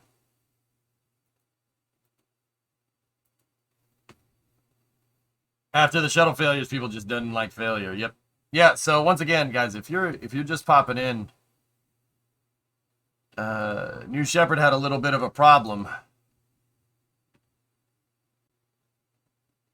What's crazy to me is that it did all this crazy stuff and then tipped over and they still canceled it. Like, to me, the DoD should have been all over this after the first successful flight. I agree. I agree, Rocket Guy. Yeah. No. Did you, I mean, you saw what that thing did. Rocket Guy, I would invite somebody to try making DCX in Kerbal and try making it do what it did in KSP. You will have a hard time doing that.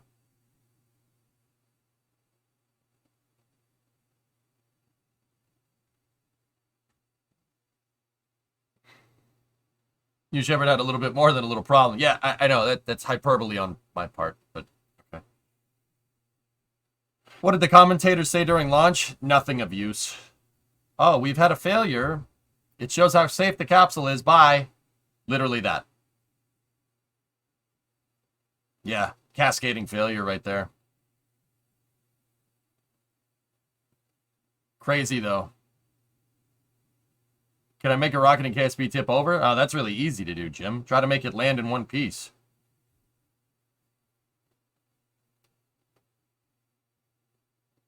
Didn't SpaceX drop an engine at the same time? Okay, so for the second time, yeah, I have no idea. And maybe.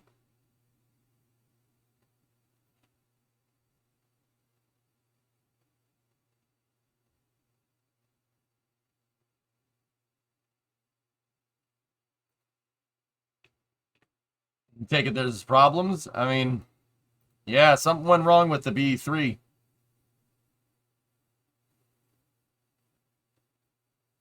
How big is Blue's testing zone in Texas?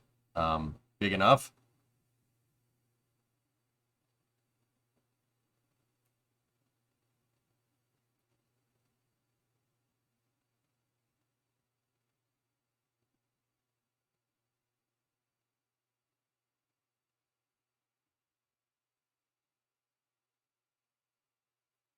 He did mention that they'll update it. They will post updates on Twitter, but there's nothing yet. Did this have people on it? No, bloody. There's nobody on board. Yeah, it was a scientific mission. Once again, I think that shouldn't be that should be taken into account. Guys, this was a scientific mission, and they were probably more willing to push the envelope on a life leader booster. This would have been the 9th flight of that booster. No people on board. First time you're going to try to use something 9 times, they may have been just like, man, all right, let's try to see if we can push the envelope here. It's just an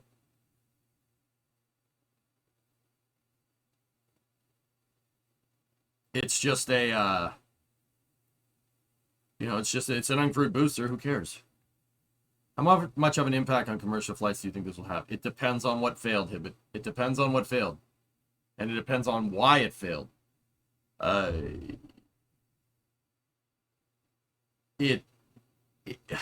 said this a little bit earlier, but it's okay. I can tell you again.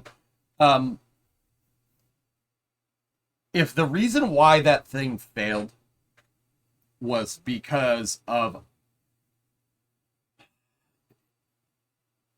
there's 2 main reasons, and this is like at the very beginning of the fault tree. If you're doing a fault tree analysis on this, which Blue absolutely will, why did this thing fail? All right, so did it fail because you've used the thing 9 times, and it just reached the end of its limit? It couldn't give anymore. Yeah, that's I would say that's probably what's going on. If I had to put my money on it, I think they found the theoretical max that a B3 can be reused before it starts breaking. However, with that being said, the other side of that argument is that if they found something weird with B3, that they've never seen before, and it's not due to it being used 9 times, then you got a little bit of an issue. That's when it's going to be delayed. I don't think that's what's going on. If you really want to know, if this was a new booster, I would be like, in this type of problem happened, I would be more inclined to say it's the latter, or the former. I would be more likely to say it's because there's a problem with the B3, but that also could be because it's a new booster. Maybe you just didn't make this one right. Quality QA stuff does seep through sometimes. That does happen. If it was a booster that had flown 3 or 4 times, right, and then they had a problem, well, that tells me that's when I'd be like, there might be something wrong with that engine, because they definitely didn't intend to have B3 problems 4 flights in. But also, this is a life leader booster. This was the 9th flight of this booster. Now, you intended meaning that engine flew perfectly 8 times previously. So that tells me that this is probably just, the engine's old. You found the theoretical limits. You found an EOL on one of the components, the end of life, on something somewhere. That's what my gut's telling me, dude. I'm more interested now in what corrections they will implement to mitigate this failure mode in the future.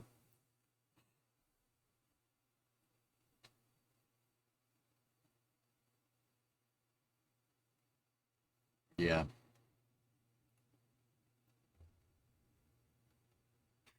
Hey, I saw the in-flight abort sucks for Blue. That doesn't suck, dude. It's just more data. It's just going to make the rocket safer. Blue ain't going anywhere, guys. I don't think they're going nowhere. If anything, this shows that you could have catastrophic engine failure and you'd still be fine. I think that's a good thing, but, I get it. There's a fine line between great engineering and public relations, The life for this rocket is supposed to be 25 flights. Yep. Yeah. Another thing to kind of take into account when you guys are analyzing, or if you want to try to analyze what's going on, is that this mission is scrubbed 4 or 5 times easily. It was supposed to launch like 2 weeks ago. They kept having weather problems. They kept having weather problems. They kept having weather problems. They kept having weather problems. And as far as I know, the rocket was basically just sitting on the pad the whole time. That's not the best thing. Did the public receive it well? I don't know.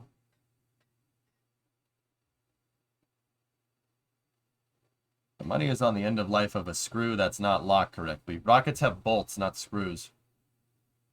But I understand what you're saying.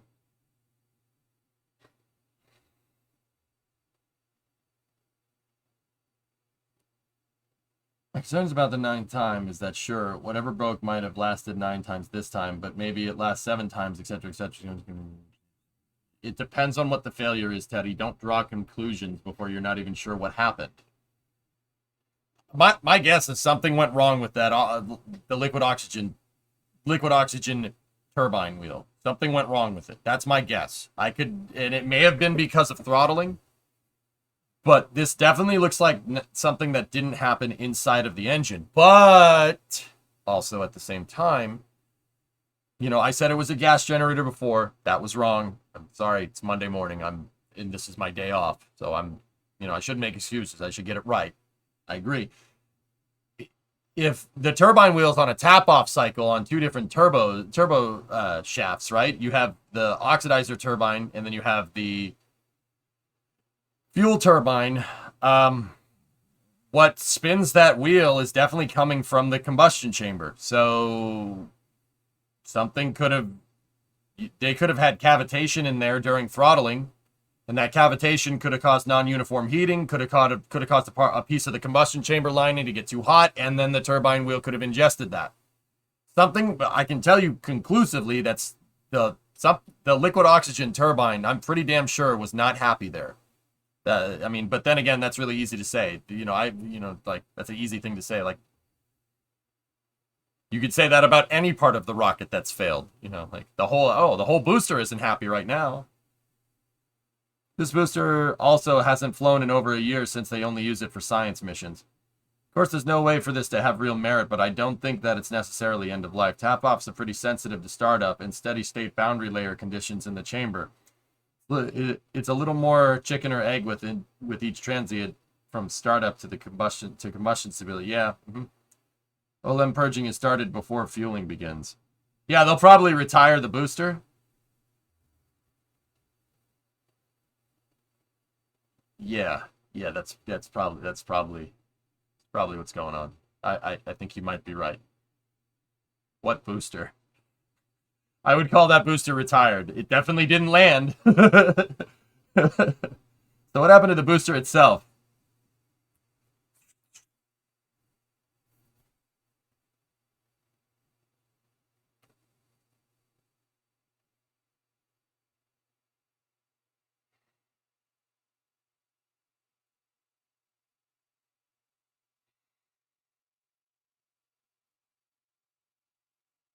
Gone. Reduced to ashes.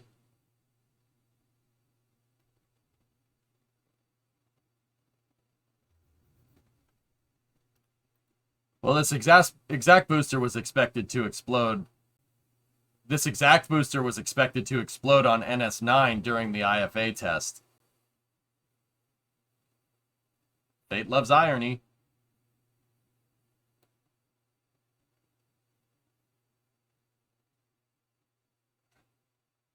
Anyway, yeah, I mean, definitely some problems there with the booster. And guys, it's really kind of hard to say. Don't they have a flight termination system on New Shepard? Yeah, T-Man, you literally just saw it work like a second ago.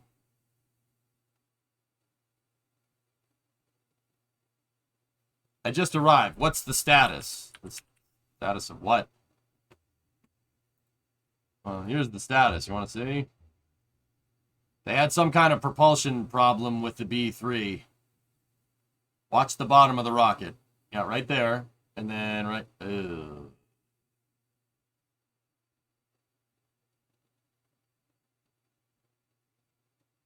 That is not... Yeah. Not good. Not good.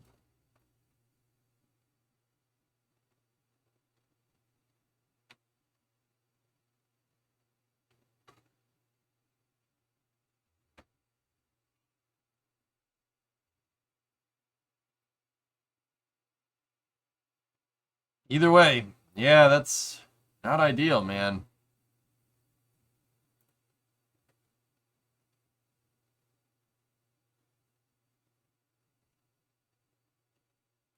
Pretty sure T-Man means an explosive flight termination system, which we in fact did not see. Okay. All right. See, here's the thing, Thomas. That's a damned if I do, damned if I don't thing. If I say yes to T-Man and say it has a flight termination system, then people in chat will be like, well, we didn't see it explode. How do you know it has a flight termination system? If I say you just saw it, dude, you just, yes, no, it doesn't. It have a flight termination system. People are like, oh, yes, it does, EJ. We just didn't see it explode. It just happened off camera. That's a damned if I do, damned if I don't question. So all I do is say, hey, look, here, see? Look what happened. And sure enough, oh, well, you know, we didn't see the flight termination system on camera. It has a flight termination system. All right? It has that. It has to. It has people on board. It has to have one of those. There's no way to answer that question correctly without somebody be like, oh, EJ, well, dude, it's Monday. It's too early for that. Stop.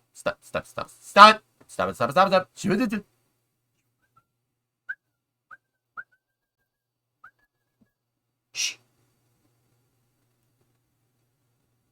It's too early for that, man.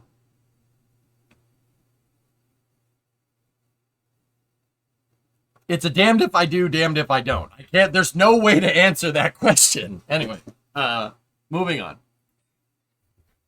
You know what all this conclusively proves? I need more coffee.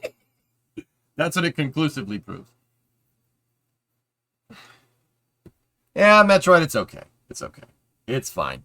That's part and parcel with streaming, dude. It's part and parcel, dude. Like that's what happens. People are just having fun with it. That's all. Don't worry about it.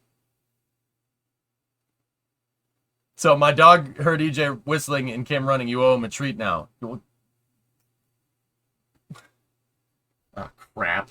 I don't have doggy treats in here. Damn it, man. When is the next launch and what? There's a Starlink mission tomorrow.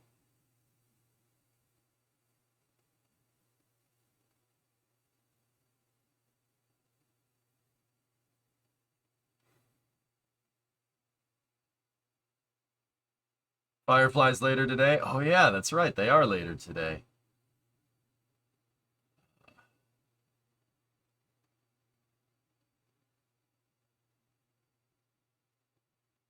I just woke up. What happened? Oh, sneaky. You've missed a pretty eventful morning. So, watch like right in that area right there. See, not here or here so much, but right there. Watch right there.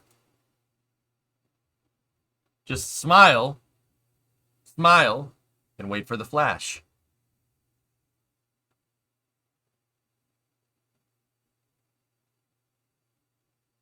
Oh, it hurts to watch, man. It hurts to watch, dudes. So much freaking work went into that.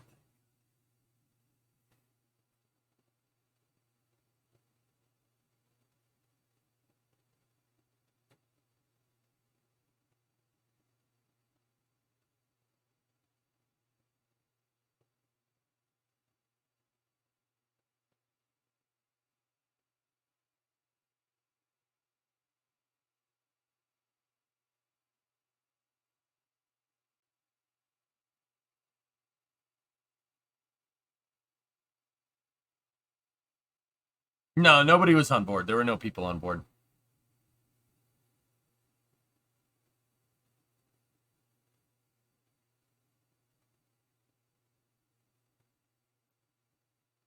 Firefly apparently allowed remote cameras to be placed almost anywhere, which is pretty cool. So we should get some really great pictures after launch. Yeah. Yeah, that's pretty sweet.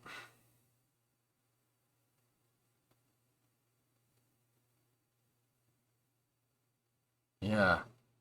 That's crazy. Hey, the capsule made it though. Capsule made it, which is pretty cool. Yeah, either way, Blue had anomaly. Once again, fellas, it's really important to know, like, you know, we don't know what happened. I don't know if we're ever going to hear about what happened. It would be cool if Blue told us, considering that there's, you know, this is a tourism vehicle and, you know, like, people are going to fly on it. You should be pretty transparent about that kind of stuff, don't you think? But also, we might not ever hear anything. They have no obligation to tell us what happened. We haven't paid any money to fly on it, so they have no obligation to tell us. Either way, it did show that the capsule and that engineering system is very, very safe. It's very good. What happened with the rocket? Fail? You could say that. So if this is just my opinion, if I had to guess, it looks like the oxidizer turbo pump or turbine, not turbo pump. Well, it is a turbo pump. You can call it turbo pump. The oxidizer turbo pump had got a little angry for a second. Yeah, it got a little angry. Watch right there. Yeah.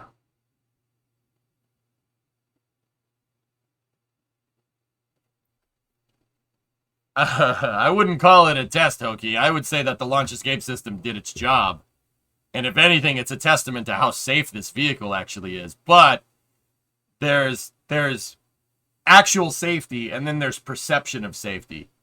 You know what I mean? People say, oh, well, it failed. It can't be safe. But it actually, in reality, is pretty damn safe. I'd ride on that. I'd ride on that knowing it was going to abort. That'd be friggin' sweet. It would hurt. That would hurt for a second. You'd feel that one. You'd feel that one the next day, but it'd be fun. Did they lose the first stage? We didn't see it blow up, dude. We didn't see it blow up, but, yeah, the engine popped. Something went wrong with the BE-3, and I think it was on the oxidizer side of things.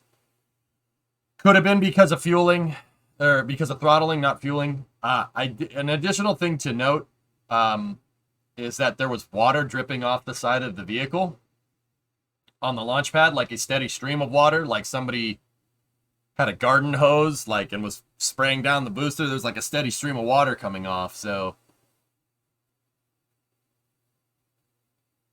not sure if it was on cue, if it's on cue, but she said it was throttling back from max Q. Well, throttling does, okay, guys, so like, throttling,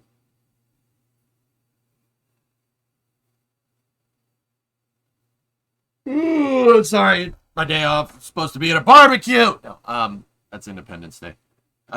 Throttling does put the engine through transients. This is why, like, it's not like Kerbal where you could just control the throttle in real time. In real time, that kills the rocket engine. You can't really throttle it around like that.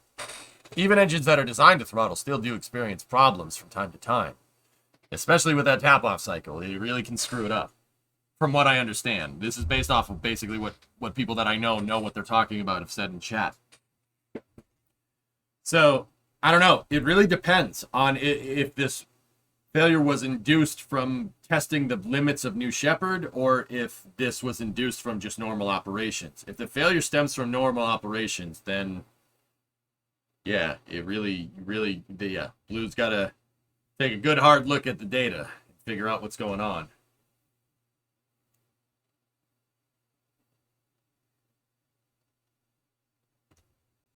Yeah. Well, that being said, guys, I'd still fly. I'd still fly on it. What is that, Spacophobic? They posted the footage now. Oh, yeah.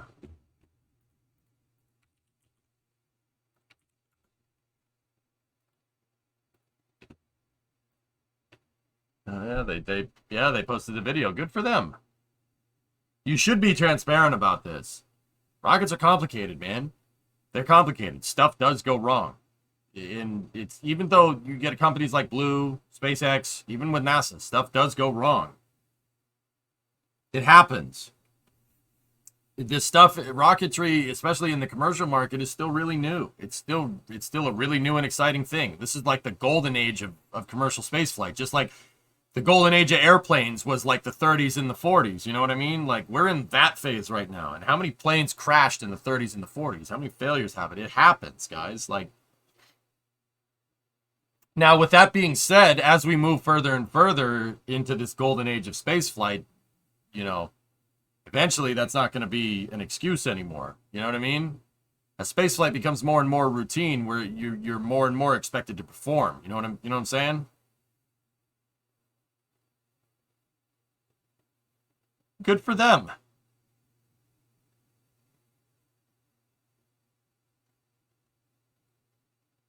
That's an excellent, dude. You know how, that's one of the safest capsules you could ever fly on, ever. It's one of the safest ones. The freaking thing just rutted. You had a main propulsion failure at max Q. That's just as bad as the in-flight abort test. That's just as bad. And it was an absolute critical point of failure, but that shows that the testing is good. Orbital launch mount is chilling. That's the testing data is good. I'd fly on this. Abso-friggin-lutely. I could say that with the utmost confidence. I could fly on it knowing you'd come back in one piece.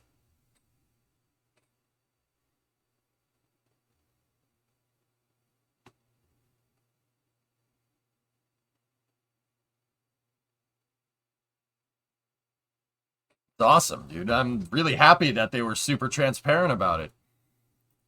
In fact, I'm going to say something about it. Transparency is key. Good on...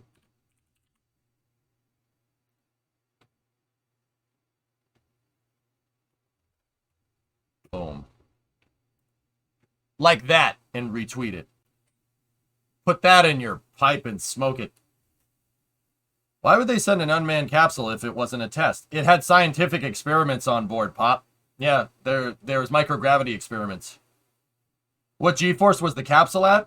Blues, I don't know what G-force the capsule was at. What I do know is that the telemetry on the capsule at failure went from like 530 to about 700 miles an hour in maybe a second. Dude,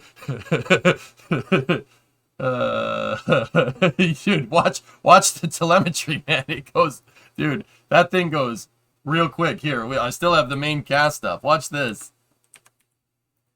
Watch the numbers. 700. Oh. Wait. Okay, so 530. Stress on the vehicle. Let's see. Let's see. When does the escape system go? Okay, so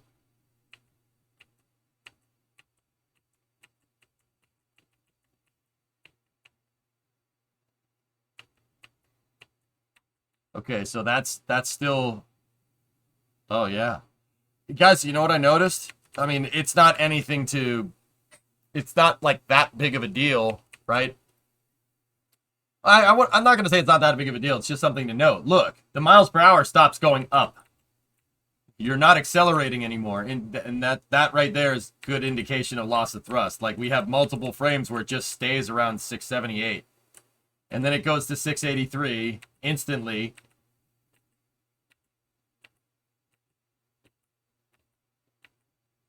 $688.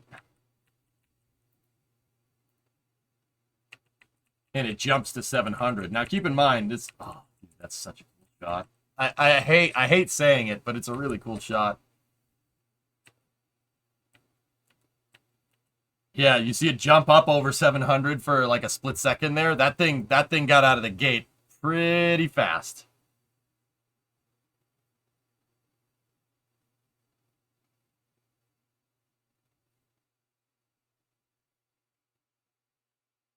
Yeah, the 0G indicator goes off when the engine fails. Yeah, it's not absolutely updated. That's not real-time telemetry. It's interpolated from something, but it's still it's still something to note. I wouldn't read too much into that. I know, Weather Guy, because that's literally what I just said, like right before I pointed it out. Wouldn't read too much into it, but yeah, I'm with you. Right, and the base of the rocket was bright white. Yeah, the flames aren't really supposed to be white. Sin, they're really not, they ain't supposed to be like that. That means something is burning that shouldn't be burning. The flames are supposed to be clear. White means something other than hydrogen is burning in there. Yeah, that's not a good thing. That's not a good thing. Discovery, go at throttle up. I wouldn't read too much into you, Snick. Got him. Early stream, sweet. Early stream, sweet. Did I miss anything good? Oh, hey, John. Did you miss anything good? Yeah, watch this.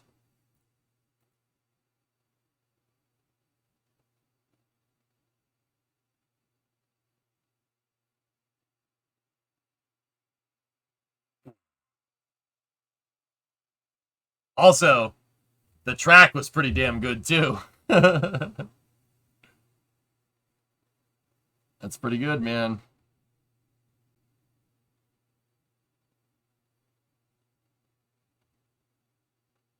Yeah, that's what I'm saying, Jim. The track was pretty good, man. The track was pretty decent.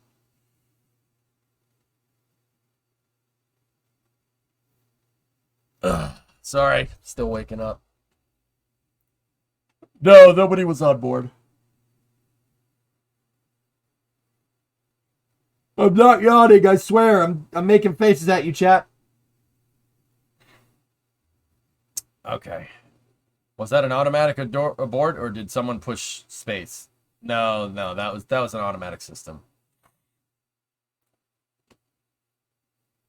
Damn. Dang it, I made you yawn. I'm sorry. I'm sorry. The capsule was all over the place. It's supposed to do that. Yeah, that was observed behavior during the in-flight abort. It's supposed to noodle around like that. It's fine.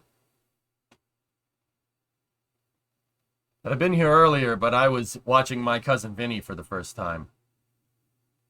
Did you learn about posittraction? What is posittraction? It's a limited slip differential that allows power to be induced between the left and right top. No, that's not what she says, but that's the right definition. It's a great movie. It's too early for me to remember the movie quotes, guys. Two Utes. Two what? What is a Ute? Were they testing something new? They could have been. Facts, Snickers. Facts. Indeed, I did. You're the reason I kept watching it because you kept quoting. But it's a good movie, John. It's a good movie.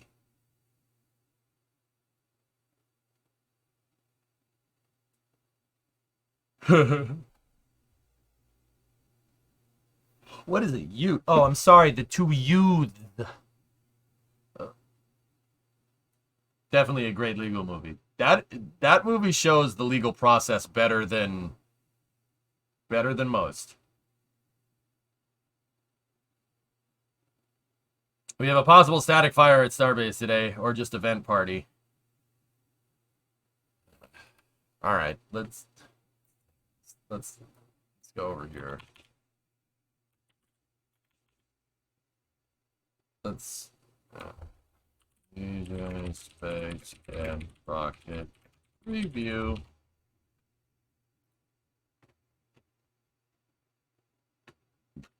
All right. Well, that's enough. I'll keep you guys updated as soon as I hear anything about Blue. Let's go over here.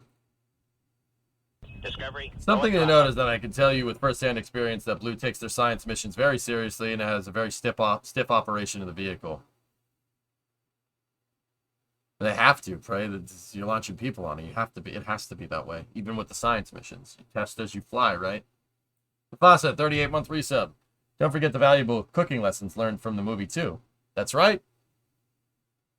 No propellant chill down yet.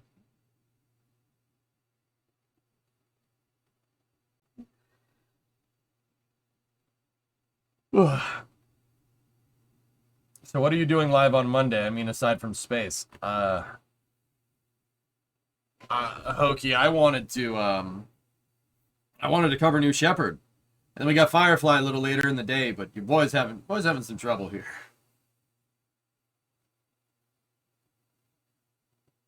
Why does everybody need to test and launch on a Monday?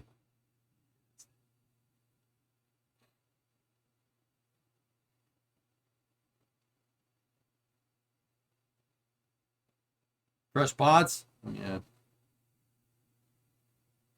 Car stream? The shop isn't set up yet, John. That's what I wanted to do today.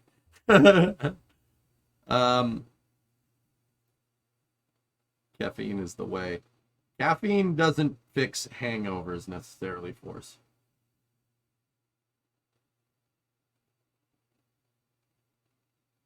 I'm sitting here trying to talk about combustion and tap-off cycles and induced turbine failure on throttling transients, and my head's like, you know? If you want to know why I'm grouchy, dude, that's what's going on. I hate admitting that. I sound like such a turd.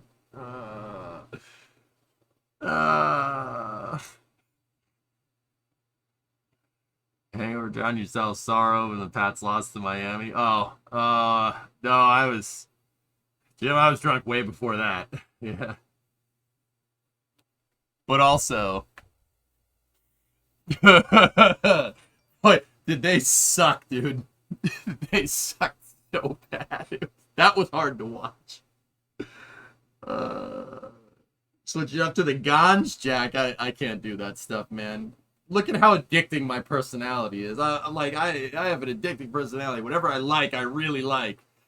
Dude, I can't touch this stuff. It's such a bad idea. Oh my goodness. That is such a bad idea. Oh my goodness. I have a nasty case of the Mondays.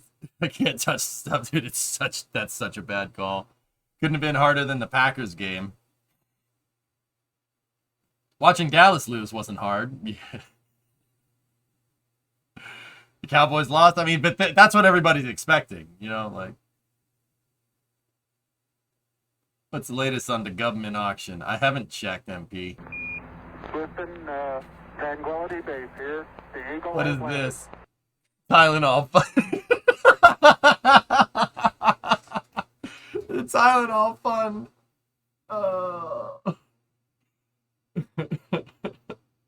I think propellant chill down just started.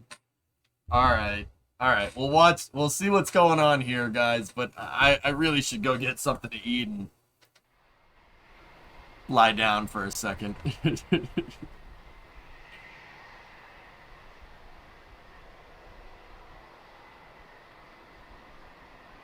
Yeah, Tracker, in this day and age, we have to do stuff like that because, you know, people could stub their toe on your lawn and try to sue you. So, yeah, stuff like that happens. You didn't even drink that much. I couldn't tell.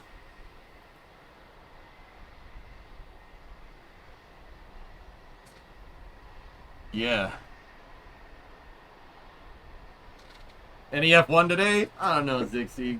I'm probably gonna mess with F1 tomorrow. There's a lot of rocket stuff going on today, but yeah, we could also talk about pitting on lap 10. Okay. Why is it smoking? It's condensation. Linus. Let's hope Super Heavy doesn't have an IFA today. Yeah, that would be bad.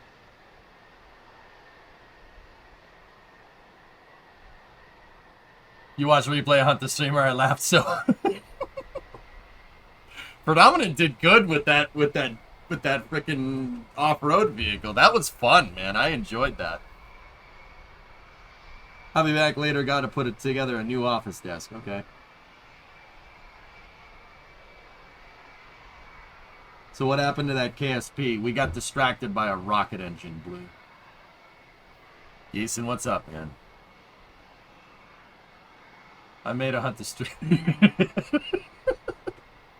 Odds of that it glitches out like that. What are the odds of that, dude? Like, what are the odds? It's so funny.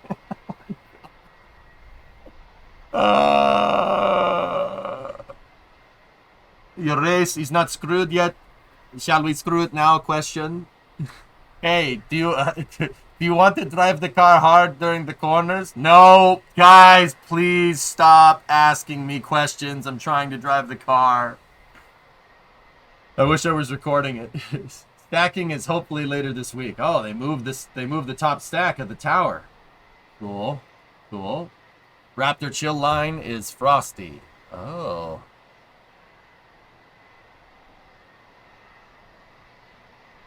Yeah, I know, watching it's pretty funny. You know how much watching I've basically been the new paint job for the front of that damn Marauder? i.e. it's hit me in the face. You know how many times that's happened?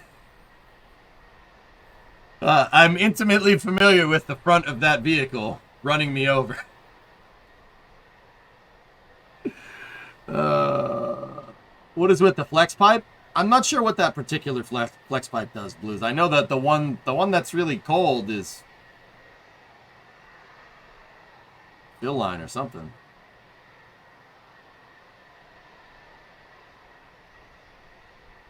Water pipe fill? Yeah, that sounds right.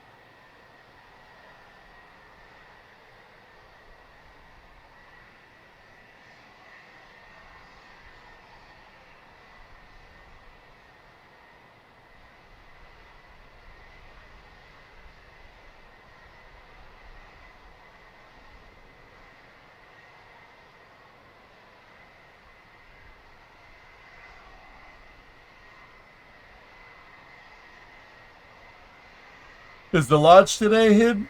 No.